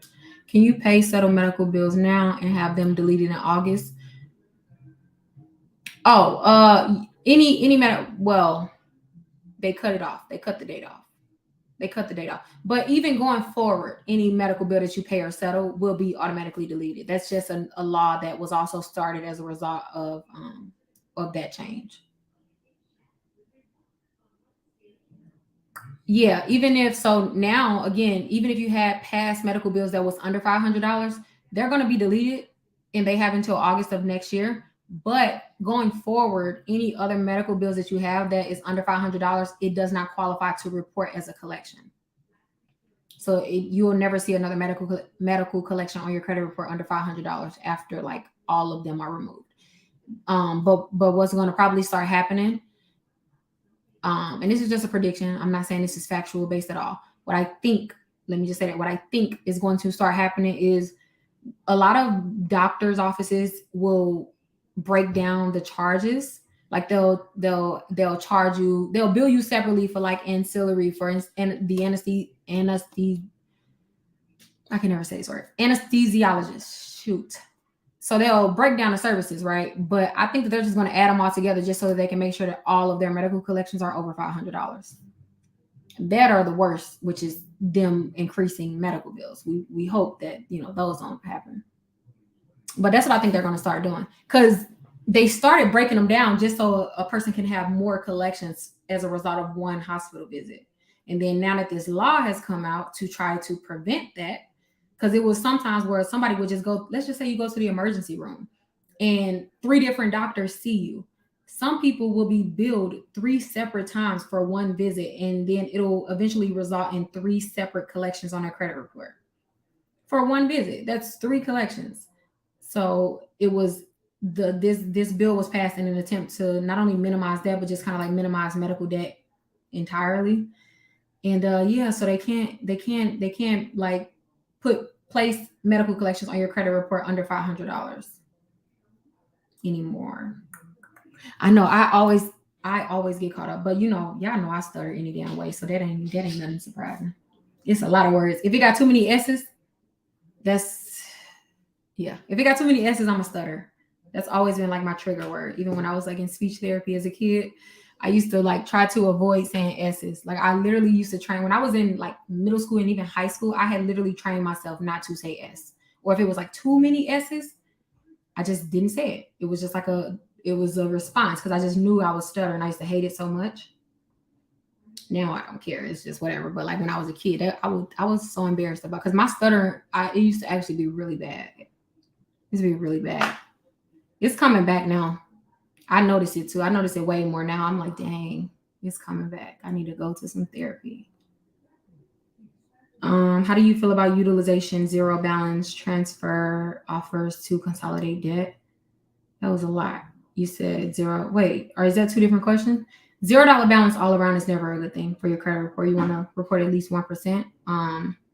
And then your other question was consolidating. I'm not mad at a balance transfer on a credit card. It makes sense for the most part, if you can find a good balance transfer card.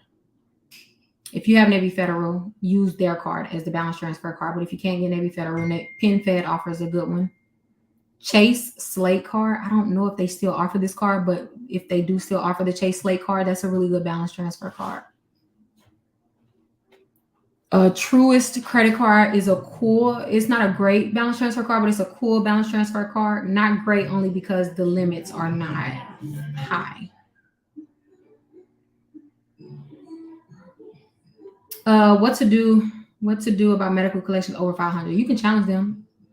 If you are on my Instagram page, Road to 750 Plus, if you look at the highlight that says collection, the Hipaa letters will be included in that. The medical collections dispute letter will be included, and all you gotta do is screenshot it and type it. Is cleaning up Lexisnexis records helpful while I work to afford delinquent payment payoffs? Yeah, well, cleaning is going to be helpful regardless. Will it have a direct impact on your credit score? No, because it's two separate reports. Um, so if you want to affect your credit profile or your credit score, you would have to like do something on your, like your actual credit report. Rather that's you. I don't know if you have a credit card, but if you do have a credit card, lowering your utilization. If you do have collections or something like that on your credit report, challenging those, trying to get paid or deletes. If you have charge offs, see which ones are you're going to settle. Things like that. Because when you settle or pay off a charge off, your score most likely will get something. Like it's not going to be a lot, but maybe you'll get like a few points depending on what else is on your profile. But when you pay a collection or settle a collection, nothing. It's nothing, because a collection is not considered a trade line, whereas a charge off is. How long did yours take to receive my Lexisnexis report? Mine took like 3 weeks, even though they told me 7 to 10 days. It was like 3 weeks before I got the letter. Does urgent care count as medical? Yeah, any, like, it could be a dentist's office. It could be any if it's categorized as medical on your credit report, that counts. Even ambulance rides are considered medical. Can you give steps for removing an eviction for my friend? I have a full detailed video on YouTube about that. Because with evictions or any other public records, you have to challenge it on the third party reports first before you challenge it on the credit bureaus. Maybe I need to do a webinar about evictions because I keep getting repos. Because I keep getting repo questions too. I need to do a webinar on that. I haven't talked about repos in a while. If the medical bill is in collections and I pay it, will it be removed? Yeah. Yep. Settle it though. Don't pay full price. Settle it. How much of an increase should I ask with my Navy Federal for my first time? Navy Federal is a lot different from like the big three that I always mention. So I don't know, like I'm not sure, because it's not like they really gonna give you a huge amount. So maybe like depending on what your limit is, I don't even think they'll double it. I don't think Navy Federal doubles it like that. You probably gonna have to like build in like $1,000 to $5,000 increments. What's a good Navy Federal credit card? Navy Federal doesn't have a bad credit card. But in the same sentence, I don't feel like they have a great credit card either. So like they just have good credit cards, but they're all good. You can't go wrong with either. If Lexisnexis doesn't affect credit profile, hold on. If Lexisnexis doesn't affect credit profile, what's the point in cleaning it up? Oh, because it doesn't affect your credit score, but it affects everything else in your entire life. It affects every application that you ever do. It affects your car insurance, your auto insurance, your home insurance. It affects your bank accounts. It affects if you're trying to build business credit, it also affects that. So it doesn't affect your credit score per se, but it affects your entire life. Like literally, your Lexisnexis report has more impact or effect on your life than your credit score, like your credit report by far. Because your credit report is only going to come into play when you are trying to obtain credit. Lexisnexis, it comes into play with every single thing that you ever do in your life. Renting an apartment, buying a home, like everything.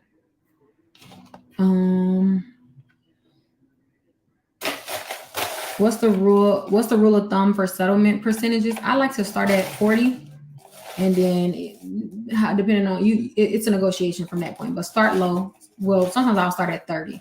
But I typically like at least keep it at like 30.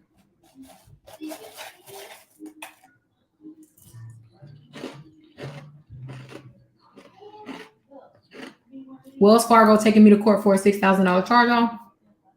Should I defend myself when I'm in court? I mean, whether you need to hire a lawyer or something like that, I'm not going to give you legal advice on that. But I mean, you absolutely need to go to court regardless if you want to defend yourself or just agree to the payment agreement, because that's all it is when you go to court for debt. You are going to just agree on a payment.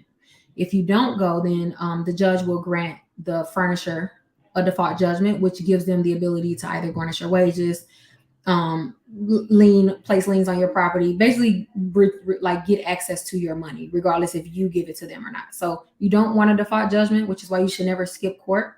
Rather, you want to fight whatever they're claiming.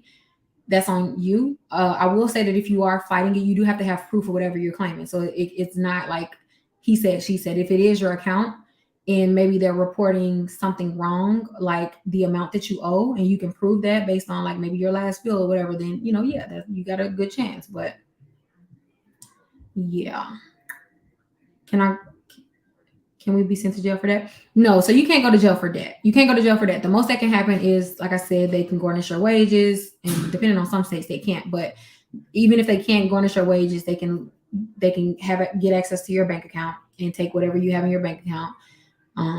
They can place a lien on property that you own, a home or whatever. So no, you can't go to jail, but they can get a default judgment. I've been at I'm on 3 different lives. I'm not like ignoring anyone on purpose. I don't even see your questions. Do it again.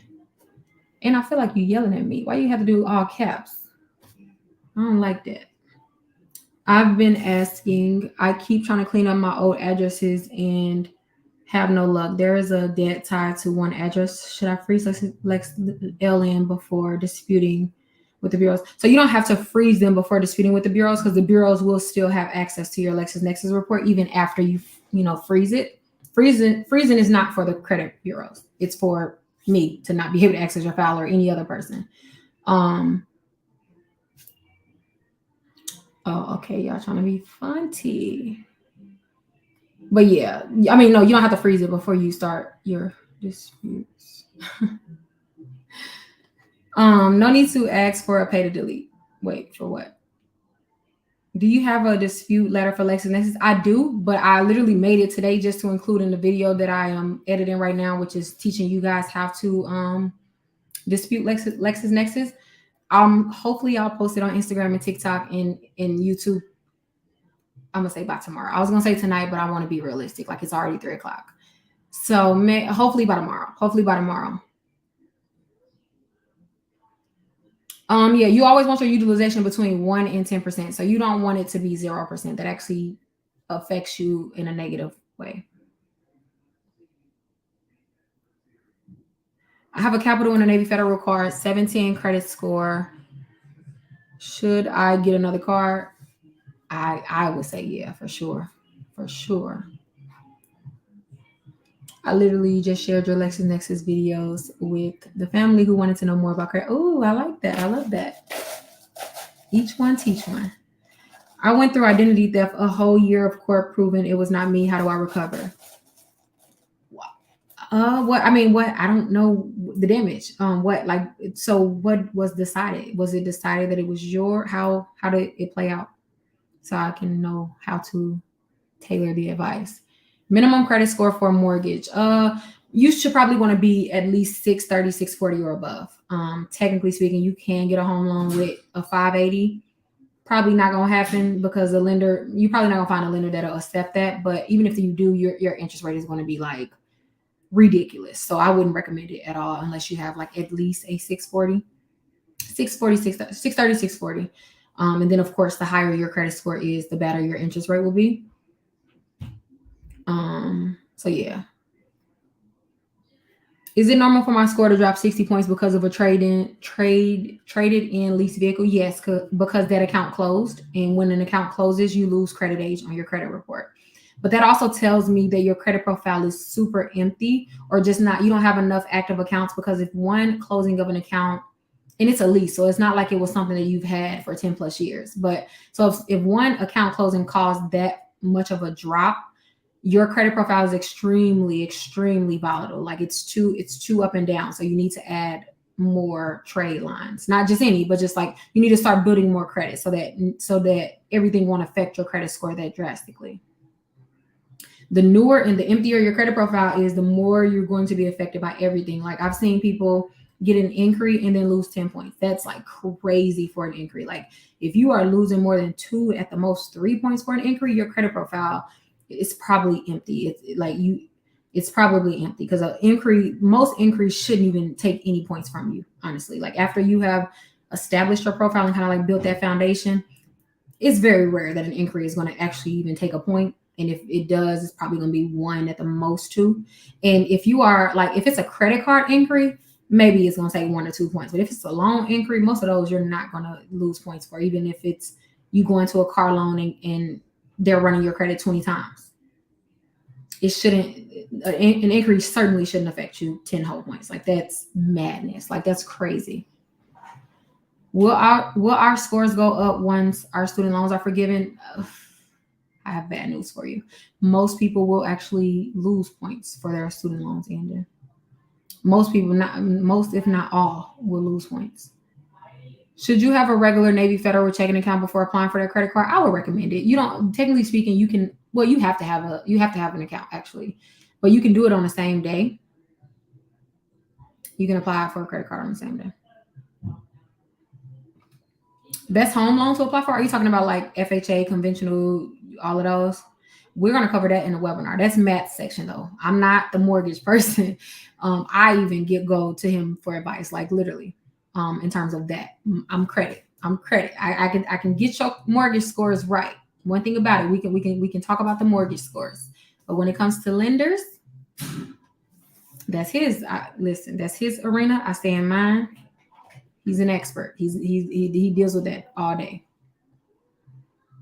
So what do a good credit profile look like? Good question. So obviously, it's no one size fit all at all. It's like it's multiple ways to skin a cow. So a great example, I'll just say an example of a profile. And even if your profile does not match this, do not be like, oh, does that mean mine is bad? Because any credit profiles everyone's credit profile is different. I always tell people though, there are like certain ground rules that I do recommend for everyone, regardless of your situation. I think that everyone should have at least 4 accounts. Everyone should have at least 4 active trade lines. Primary, meaning like in your name. Everyone should have at least 2 credit cards. So of the 4 trade lines, at least 2 of them should be credit cards. At least 2. So if you have more than 2 credit cards, great. If you have more than 4 accounts, great. This is just like at least. So at least 4 total accounts. And when I say trade lines just means an account that reports to your credit report on a monthly basis. A trade line can be a loan. A trade line can be a car. Anything that reports aside from a collection is considered a trade line on your credit report, right? And when I say primary trade lines, that just means that it was based on your credit. So you applied for something and you were approved for something. When I say AU account, that just means that you are an authorized user on someone else's profile. So you don't own that account. It's not based on your credit history. They just added you, after the fact or whatever the case, right? AU accounts, primary accounts. I just wanted to get the differences out there. So anyways, a great example of a good credit profile or things that lenders like to see, I'll phrase it like that. Things that lenders like to see: at least 4 accounts, at least 4 trade lines active, meaning like they need to be open. If you have closed accounts on your credit report, fine and dandy, that's fine. But like you need to have at least 4 open active accounts. Of the 4, make sure at least 2 are credit cards. And of the 2 credit cards, make sure at least one of them is a traditional bank card. Do not just have like all retail credit cards.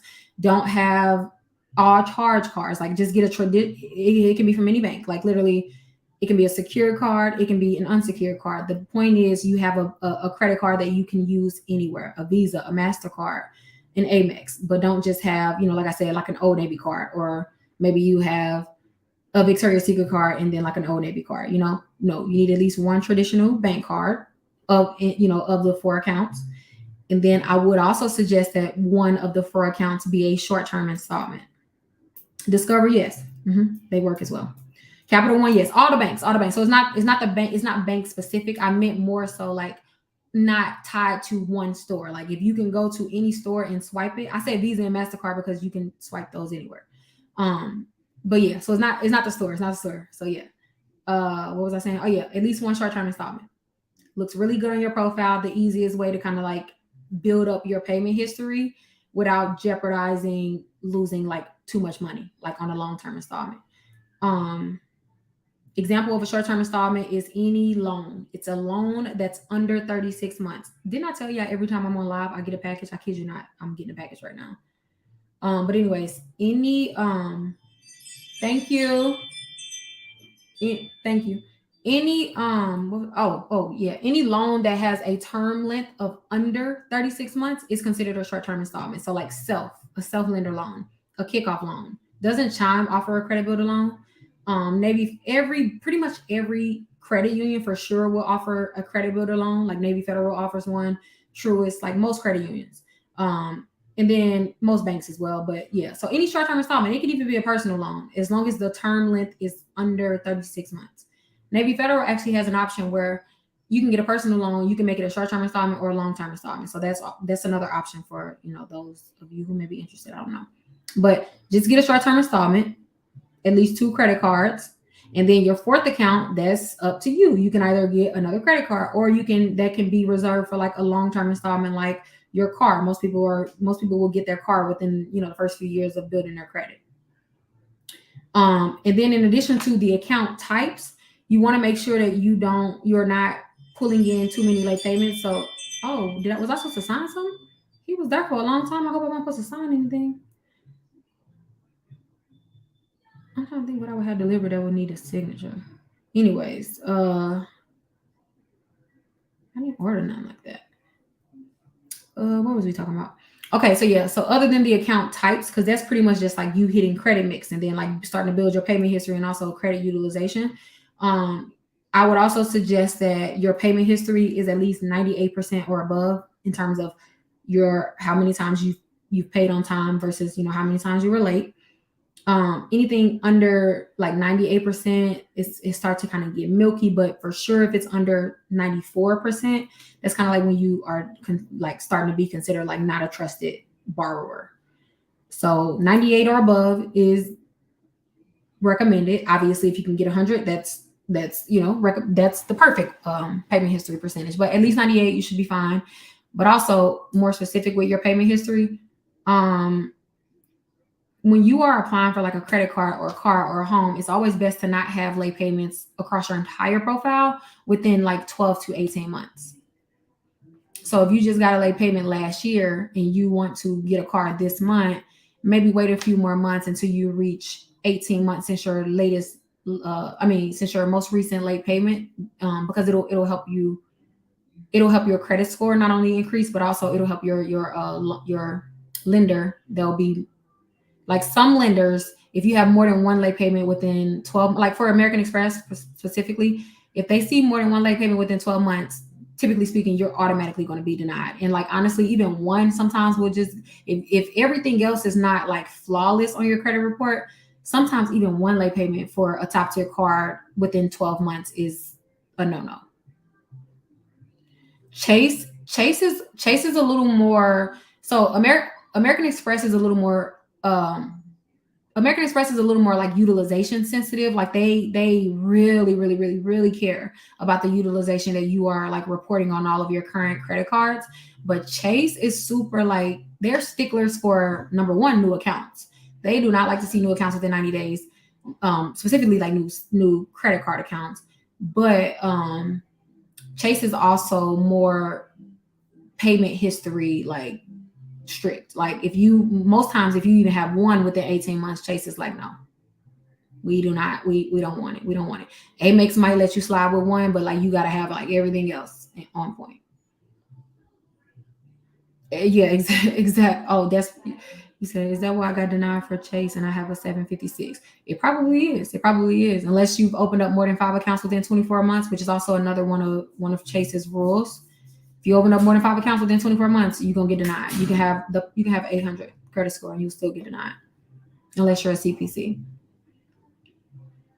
Requested my report, but did a name change. Do I use my old name or my new name? So you might want to try your old name first, and then I would just try both.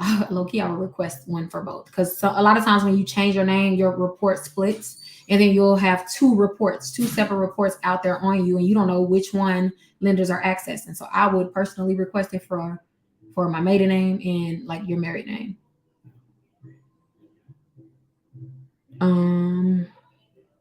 What's a CPC? It's a Chase private client. If I get off track with my CCs due to finances, will it be easy to get back on track? That's a hard question to answer because I don't know. Because obviously that would be like based on like your income and how many accounts you have, how far you are behind. And what do you mean behind? Are you meaning like late payments, or are you meaning like just having higher utilization than normal? Because let me know. How can we pull our mortgage scores ourselves? The only place you can actually get your real, true, accurate mortgage scores is the MyFICO app or myfico.com. And I think it's like $35 or $40. If you are like actively pursuing a home loan, it's worth it. I will say that's the only time like I do pay for my FICO is when I'm like trying to get another mortgage. But if I'm not trying to get a mortgage, if I'm just applying for like credit cards or something of that nature, I'll have the Experian app, which is cheaper but also still accurate. It just doesn't give you all of your mortgage scores, but everything else it gives you. It'll give you your Experian mortgage score, so it'll give you your FICO 4 score, but it won't give you your TransUnion and Equifax mortgage score. It won't give you 2 and 5.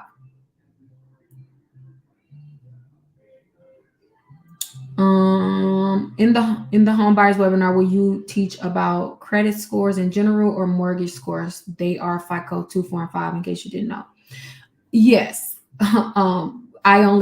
We're gonna have heavy focus on specific mortgage scores. So of course we'll mention FICO 8, but like the class is based on how to improve your mortgage score. Because as you know, I'm sure like a lot of times we can like there are certain things that we do right now that will like increase or improve our FICO 8 score, because just based on how we live today, that will not even touch or move the needle on your mortgage score. Like your mortgage score will just be sitting there. Your FICO score, I've seen people's mortgage score over 150 points difference between like your FICO 8 score and your mortgage score. On average, it's usually about at least 50 points difference for most people, like on average. So, yep, it's specifically talking about FICO 2, 4, and 5. Is there a federal law that says that we have to have a credit score? So there's no federal law. You don't have to have credit. You don't have to ever build credit, but understand what that does. That means that if you've never built credit, then unfortunately you will never be able to access credit. But you don't have a credit score if you've never built credit. You're not like automatically assigned a credit score. The only way that you can get a FICO score is if you've had an account reporting for at least 6 months. So if you have never opened an account, then you don't have a credit score. Or if you just don't want a credit score and you just want to go off the map, close all of your accounts. And then if all of your accounts are 7+ years of no activity and nothing else on your credit report, your credit score is probably not going to even populate anymore. It'll say NA. But yeah, most lenders use FICO 8. So that's why I always compare pretty much every score to FICO 8, because that's like the score that you see when you log into most credit monitoring apps. That's the score that most lenders are pulling. That's usually the score. But unless it's like specific situations like your mortgage, which is, FICO 2, 4, and 5. But in the mortgage scores, it's literally just outdated versions of the current scoring model that we use today. Is PenFed good? I do like PenFed, and I do think that they are a good alternative to Navy Federal. So yes. My answer to the question from earlier: late payments. What was your question? I don't know your question. Say it again. Type it again. I am on round 2, and the collection agencies are sending letters. Nothing has been deleted. What should I do? That's normal. They're supposed to send letters. You request that they send you. What are they sending you? That's the most important part. Like, are they sending you a contract bearing your signature, or what are they sending you? Because they're supposed to send you letters. And also, when you start challenging your credit report, you can expect for your collection agencies to start contacting you or calling you. You don't got to talk to them. I recommend you don't talk to them, but don't be like alarmed if you just receive calls or collection notices in the mail. That is normal. It's just all part of the process.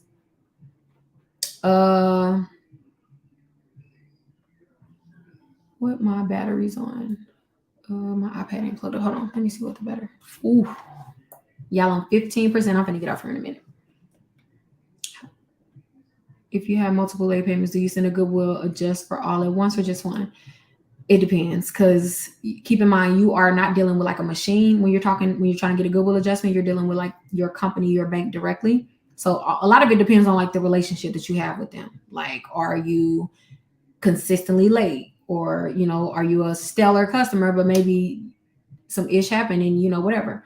So if it's an isolated late payment, maybe 1 to 2 at the most, do them all on the same like request. But if it's more than that, and if they're like sporadic, one at a time. Is this legal? Every single thing that I ever will recommend to you guys is always not only legally compliant, but FCRA compliant, FDCPA compliant, CROA compliant. I break no laws. And I will never break a law just to sit up here on the internet. I don't play by my freedom. Every single thing that I ever recommend is legal. Everything. I wouldn't even hint at nothing illegal, especially not with my platform. That just would be ridiculous. But no, you never have to question about legalities when it comes to me, because I don't play with them. I don't want a record. I don't have a record. I don't plan on getting one. Not for no internet live, definitely. If I break the law, it would probably have to be like somebody mess with my children, you know. Will a pledge loan require a hard inquiry? Yeah, it's very rare that you're actually going to open an account without an increase. So don't even trip. If you do not have an established profile, this is also another ground rule. If your credit profile is not established, the least of your worries are inquiries. You shouldn't even, I don't care if you got 30 inquiries. Inquiries are the least of your worries if you have not built the foundation of your credit profile. Like inquiries shouldn't even cross your radar when you are just building credit. Like when you don't have an established profile, them inquiries are the least of a bank's worries as well as yours. They would much prefer you to build credit and establish that credit profile than try to not have inquiries. You know what I mean? Like inquiries is never going to be the reason why your credit is bad. Inquiries are never going to be the reason why you are solely denied for an application, no matter what anyone tells you. An inquiry does not hold enough weight to make your credit bad. It only is responsible for up to 55 points. So technically speaking, you can have 100 inquiries on your credit report and still have a 795 credit score. When I checked yesterday, for those of you who was on live with me yesterday, actually, I'll just check right now. I'll show you. Number one, I always have a lot of inquiries. I only have 7 right now, but that's literally only because some was just deleted last month because they timed out, they aged out. Oh wait, I gotta go on Safari. Hold on. I'm gonna show you my profile. Like I said, I only got 7 now, but that's low. That's low because I did have I think like 2 months ago I had like 16, and then like a lot of them have fell off. But yeah, listen. Inquiries don't matter to any lender. A lender ain't finna deny you if you qualify. If you actually qualify for a credit card, there's no lender in this world that's gonna deny you because of an inquiry. None. I don't care what anyone says. None. No. Chase's 5 and 24 rule is not based on inquiries. It's based on accounts. Opening of accounts. Exactly. So again, inquiries are only responsible for up to 55 points. And most of the times, the inquiries that you're looking at is not even affecting your score because number one, after a year, an inquiry has no impact on your score. It's not even taking a single point. You can have 20 inquiries on your credit report, and if they're all over a year old, they are not even being calculated or even considered in your credit score. But they do still have to stay on file legally until 2 years. But after a year, they don't even affect your score anymore. But even within the year, they don't matter that much. Like, don't never avoid building credit just because you don't want an inquiry. It like never. Oh, that's what I was trying to log in. I don't know why it's not clicking on the damn website. How many new accounts should you open, then wait? So I always say, like I said, like that foundation, your first 4 accounts, you can open those like immediately. Like you can open up 2 credit cards in one day, and then you can get your short-term installment and you're fine. But then after you like establish those, I would wait 6 months, at least 6 months between applications for the best results. I don't know. Hold on. Let me just type in. I want to show you. I literally don't care about inquiries at all. And I want to show you that it's not going to prevent you from having great credit at all. Come on. Oh, not I lost 7 points. What I lose 7 points for? But it's critical. So let me check. Oh, my my utilization went from 2 to 3%. They so annoying. But this is Vantage. But I just want to show you the profile.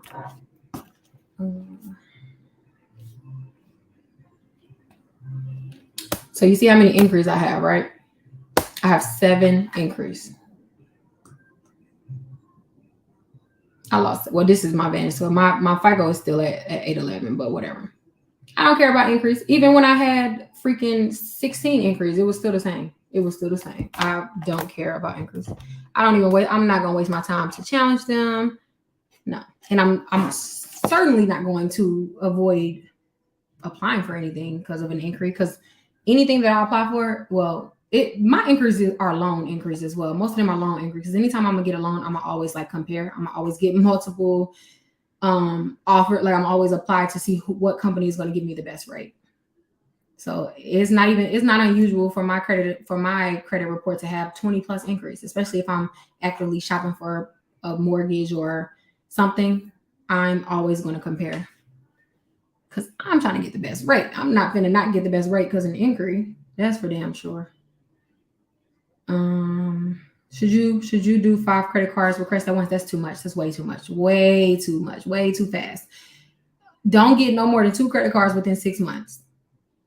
Too much. One of the biggest mistakes is you also can build credit too fast and then box yourself into low credit limits and stuff like that. So no. 5 credit cards at one time is insane in terms of how lenders look at it. You gonna attend a webinar? Can't wait to see you. What would be the best first time? Damn, these questions going fast. They ain't even. I don't even know where they went. I know. Is it true that you have 14 days to apply for as many mortgage loans as you can? Yes, it is true.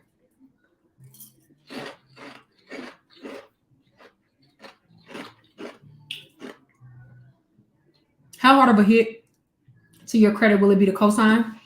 That depends on, like your current credit age, because anytime you open a new account, you're going to lose a little bit of credit age. But also it depends on like if the person is going to be responsible, because one late payment it's going to affect your credit profile the same way it affects theirs. Yeah, I'm eating ice. I'm always eating ice. What is the best everyday card? There's a lot of them, but like I would say like the Amex Gold, the the Freedom Flex, the Chase Freedom Flex, the Chase Freedom Unlimited, the City Custom Cash, those are like probably like my top ones. And then like the Apple Card is a good everyday card too. It's a good one, not great, but it's a good everyday card. Yeah. How effective are secure cards? Damn, this is going so fast. Every time I start reading the question. How effective are my iPad on 10%. Okay. How effective are secure cards as it relates to score increases? The type of credit card doesn't, like, you're not going, like, whether you have an unsecured card or a secure card, they all still report as a revolving trade line, which is a credit card. So like, it doesn't matter if it's secured or not, nor does your limit determine your score. It's more so your utilization. So not more so, but it's your utilization. How much are you utilizing of the limit that you have, the percentage? Which like I always say, only matters on your statement. Eh? I have 8 tier 1 credit cards. Should I close some of them to get a second card? So you can't close them until you get your second card, because if you just start closing all of those accounts, your score is going to decrease. So after you get I say after you get at least one like mid-tier card, don't close them. When you get your one mid-tier card and you're not going to apply for nothing for like 6 months, then that is like the perfect time to close them. But if it's 5, you definitely don't need to close those all in the same month, because anytime you close more than 2 credit cards in 1 month, it pretty much like alerts all of your current creditors that something is going on. So what will happen is you try to close all those accounts, and then you notice all of your current credit limits start decreasing. Like your banks are going to, like, that's a red flag to them. So they're like, she's closing all these credit cards. That means that she must, be running low on funds. We don't want to take too much of a loss with her having, let's say, a $10,000 available credit limit. We don't want her to run up our credit limit because clearly she's having money issues. That's how they view it. And so they'll lower your credit limit, or they'll even close the account. So you never want to close more than 2 credit cards in 1 billing cycle. Not if you have accounts like current creditors that you want to keep a relationship with, because all of your current creditors has access to your credit report. And they typically don't check it unless they're doing like quarter reviews or something like that, except when they are alerted. And there are certain things that alerts their systems, in closing 2 revolving trade lines closing more than 2 revolving trade lines in a single billing cycle is one of those things. How good are Navy Federal credit cards? They're good cards. Low interest, fair limits. Yeah, they're good credit cards. Collection keep adding interest. What to do? So based on what type of collection it is, it's probably legally adding interest. If it's a medical collection, they cannot add interest to a medical collection. But most collections, not most, I would say like a large portion of collections can like legally add interest. There are just certain ones that can't. What's the fastest way to get to 700 starting from 500?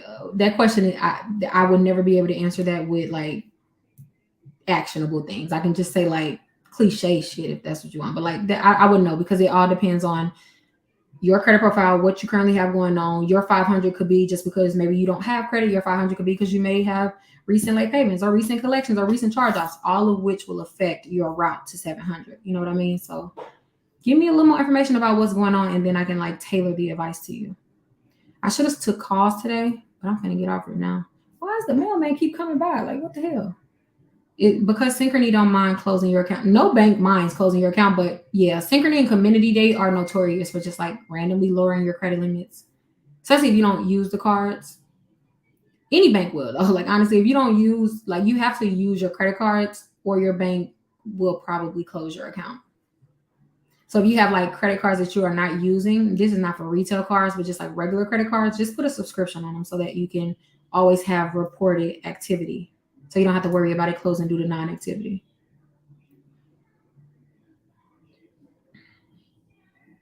Yeah. Oh, I just answered your question. I think you typed that before. Is it bad to have a card and not use it? I would say you need to at least use it every like 3 to 4 months, at least. At least buy something. This is why it's always bad to have retail. That's why I don't like retail cards. This is why, like I said, if I can start over, I would never. Like I literally would give up all of my retail cards, with the exception of maybe like Lowe's. But any store, any credit card, any store that's in a mall, you do not need a credit card for that store. Do not let them convince you. You don't need a credit card for Old Navy. You get a regular American Express card, and they're gonna give you more than that Old Navy card anyway. But I'm talking from inside the house because I have multiple retail cards that I like literally hate. Like if you fell down that community bank rabbit hole, like a lot of people did, especially like a few years ago, like yeah, I think those limits. I'm not even joking. I think I looked at one of the limits the other day. It's like $150. I'm like, oh, and I'm paying, like I'm just like, yo, I cannot wait to close these accounts. Can you post the thresholds for the credit cards? Yeah, I can post that because I already got it made. If your 18-year-old is a student, get him or her the Chase Freedom student or the City student card. Get him or her one of those. Don't do like Discover and stuff. Go to City. I'm telling you, they got a way better. Not even that the card is better. It's more so that the relationship with City or Chase is much more valuable than like Discover. No shade to Discover. I still like them, but it's just that like they'll be able to grow with Chase and City forever and expect to have like amazing high credit limits. Whereas Discover will cap them. Discover is a very reliable company. It's just that they are not as generous as like most companies. That's like the only thing. What's the best Chase or City card? Double cash, custom cash for City, Freedom Flex, Freedom Unlimited for Chase. And I always name both because they are literally like competitors. Like so the Chase Freedom Flex is a competitor of the City Custom Cash. And then the City Double Cash is pretty much the competitor to the Chase Freedom Unlimited. So that all of like I always say, the big three, Amex, Chase, and City, they are all direct competitors. So they pretty much have a product for each other's like main product. Like they have a competitor for it. So that's why I always list all four of those. Just like with Chase and Amex, you have the Amex Platinum, and then Chase offers the Sapphire Reserve, which is the exact carbon copy of that. The Chase Sapphire Preferred is pretty much like the American Express Gold card. Yeah, City offers a top tier card as well.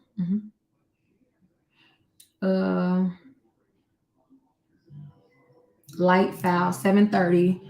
Only 2 credit cards should I go for a starter or a mid? If you already have 2 cards, Skip starter cards stop at 2. If you already have 2 credit cards, then you skipping starter. Now you just gonna have to make sure you're responsible with whatever credit cards you have, and you're just gonna wait until you get a mid-tier card. Like, don't even apply for a starter card. And if you do apply for a starter card, do not accept. Well, I guess you shouldn't apply if you're not gonna accept it, but don't apply for it. Like, if you already got a unless it's your first credit card or your second credit card, don't get a starter card. Do not do it. Don't do it. Don't do it. Don't do it.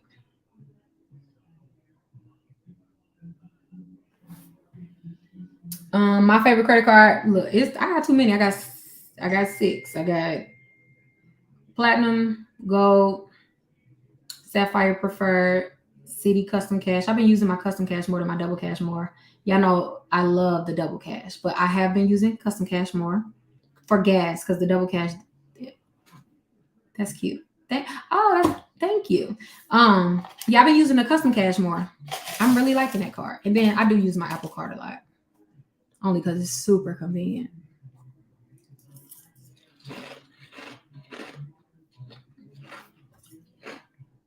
Yeah, I have one credit card by Navy Federal. I have the red one, whatever the heck that's called. I mean the green one, whatever the heck that's called. I probably would never get another one, to be honest. But yeah, I don't really use it, so I just wouldn't get another one of their cards. Do closed CC count towards 524? If it was open within 24 months, yep. Yep, but do you use credit cards more than cash? Oh, I only use credit cards. I only use cash if I don't have the option to use a credit card. And as per my debit card, girl, they can burn it tomorrow and I wouldn't even notice that it's missing.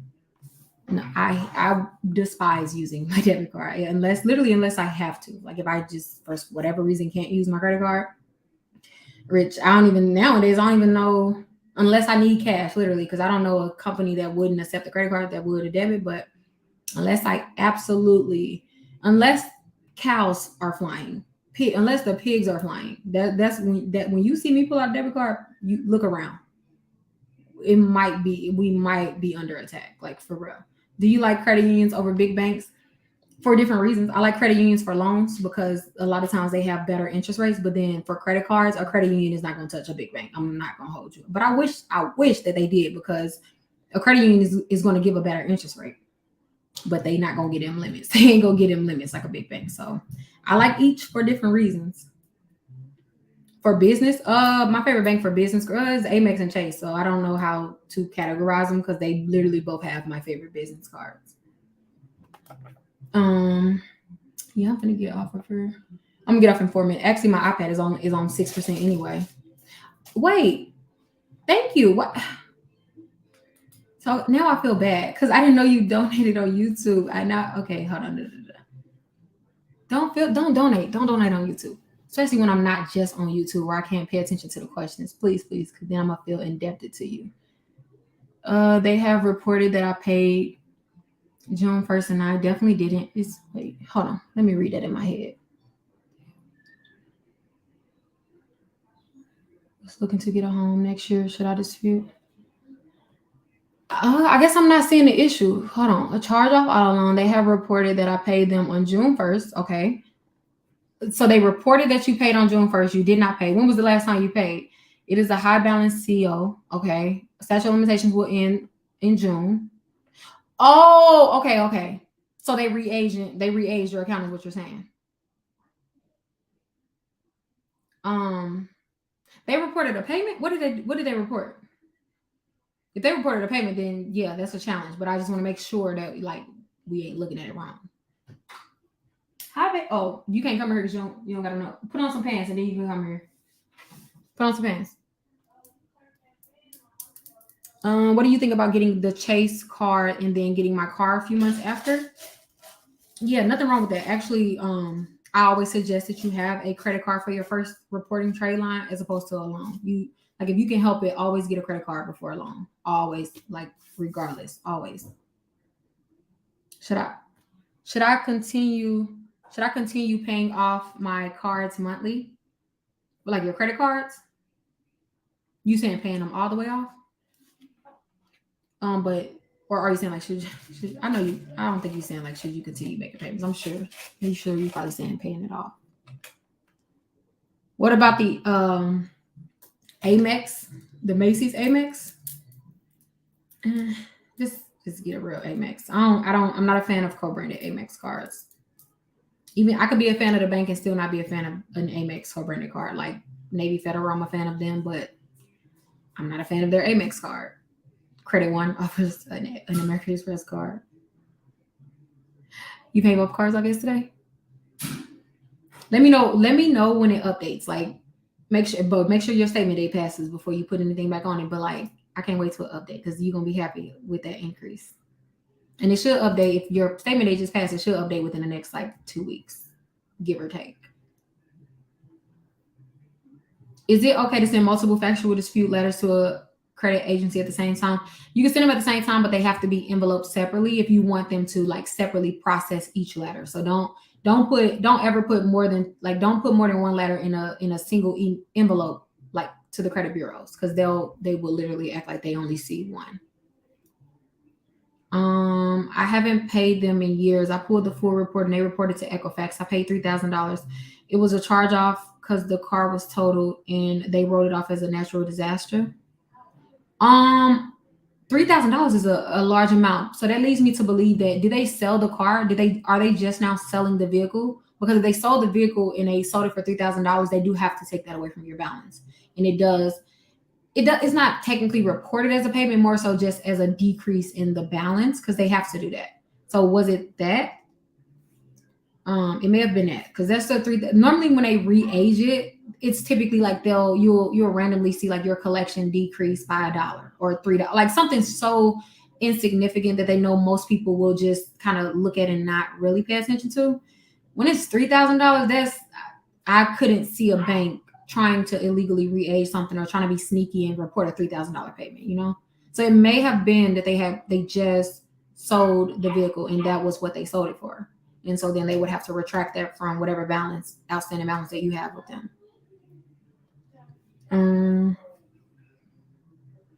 How often do I go live? I try to go live once a day, every weekday. Like pretty much if I don't have like meetings, I always try to go live in the morning. And even when I do have meetings, I do try to go live like at least in the afternoon, but I do try to do coffee and credit every morning before 10 a.m. Between the two, which one is the best one to have my FICO experience? Either one. So it's specific. If you are actively trying to get a home loan, like you are about to, apply for a mortgage, then get my FICO so you can see what your actual mortgage scores are. But if you're not applying for a mortgage, even if you're applying for cars and credit cards and stuff like that, Experian is the same thing with the exception of your mortgage scores, literally. And it's cheaper. Experian is cheaper. But it's accurate information. It's up to date. Like, yeah, it's perfect. Except it just does not have all 3 mortgage scores. So literally the only time where I pay that freaking $40 a month, I think it is. How much is my FICO? Ain't it like $40 a month? It's something so ridiculous. Because I know Experian is like $20. Experian is like, I want to say like they got a plan for like $20, I think. I could be wrong because I've had them for so long I don't even pay attention to it no more. But okay, my FICO is $39.95, $40, and then Experian is $29. Damn, Experian got more expensive too. I wonder if I'm grandfathered into the $19.99 plan because I remember when I first started it was $19.99. I haven't checked how much I've been paying. I need to check. Yeah, like when I started Experian, I wasn't paying $30. I would remember paying $30 for sure. I love smart credit for when you are factual disputing. Like y'all know that's my go-to for factual disputing. Actually, I'm doing a video next week about factual disputing, and you'll see me using smart credit. Like if you look on my YouTube page, any webinar or something when I'm demonstrating something in terms of comparing, I always use smart credit because I love how they report. I've personally used screenshots from their reports and it's worked. So they are my go-to when I'm trying to factually dispute. But I'm doing a video on that next week, so I'm a hold off on that for right now. What?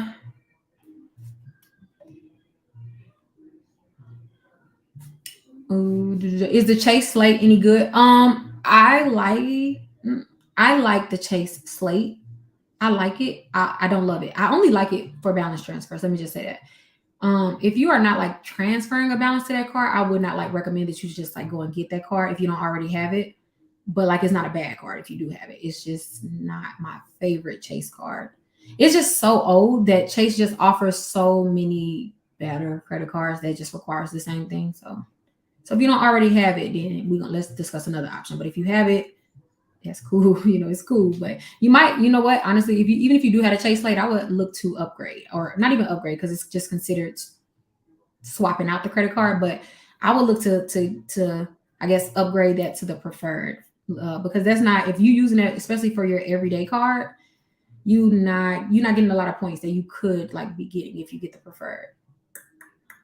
But I do like it if you're trying to do a balance transfer. What can I do to remove a paid for less collection off my report?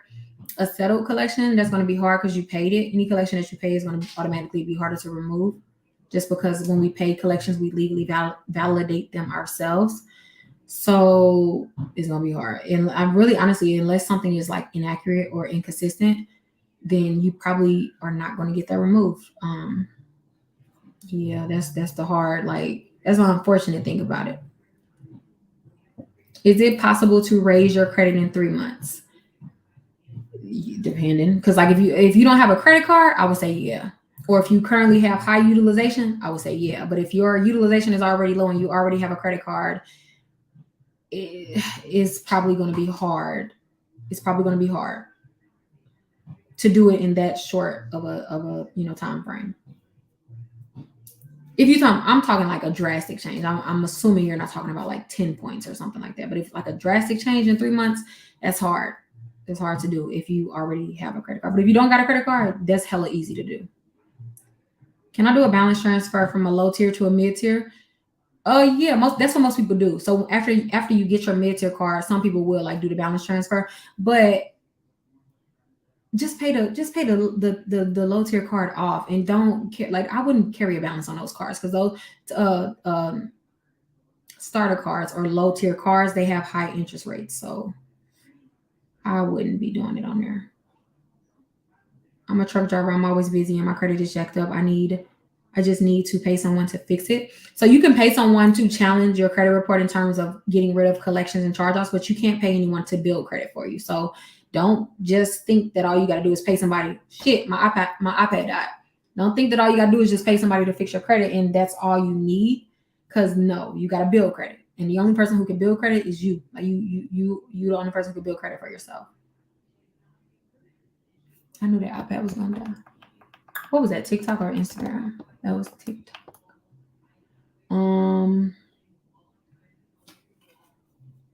Yes, I'm gonna get off here anyway. Oh shit, I actually do gotta go. I forgot we do got a movie to go to. So yeah, I will talk to you guys later because I am late. Damn, I didn't forget. So I got a movie at 4:30. It's 4:06. I didn't realize it was 4 o'clock. So I will talk to you guys. I plan on going back live tonight, actually at around 9 p.m. I'll take people on the live. So if you want to come up and ask questions and all of that, I will talk to you tomorrow because I literally have to go. I love you guys.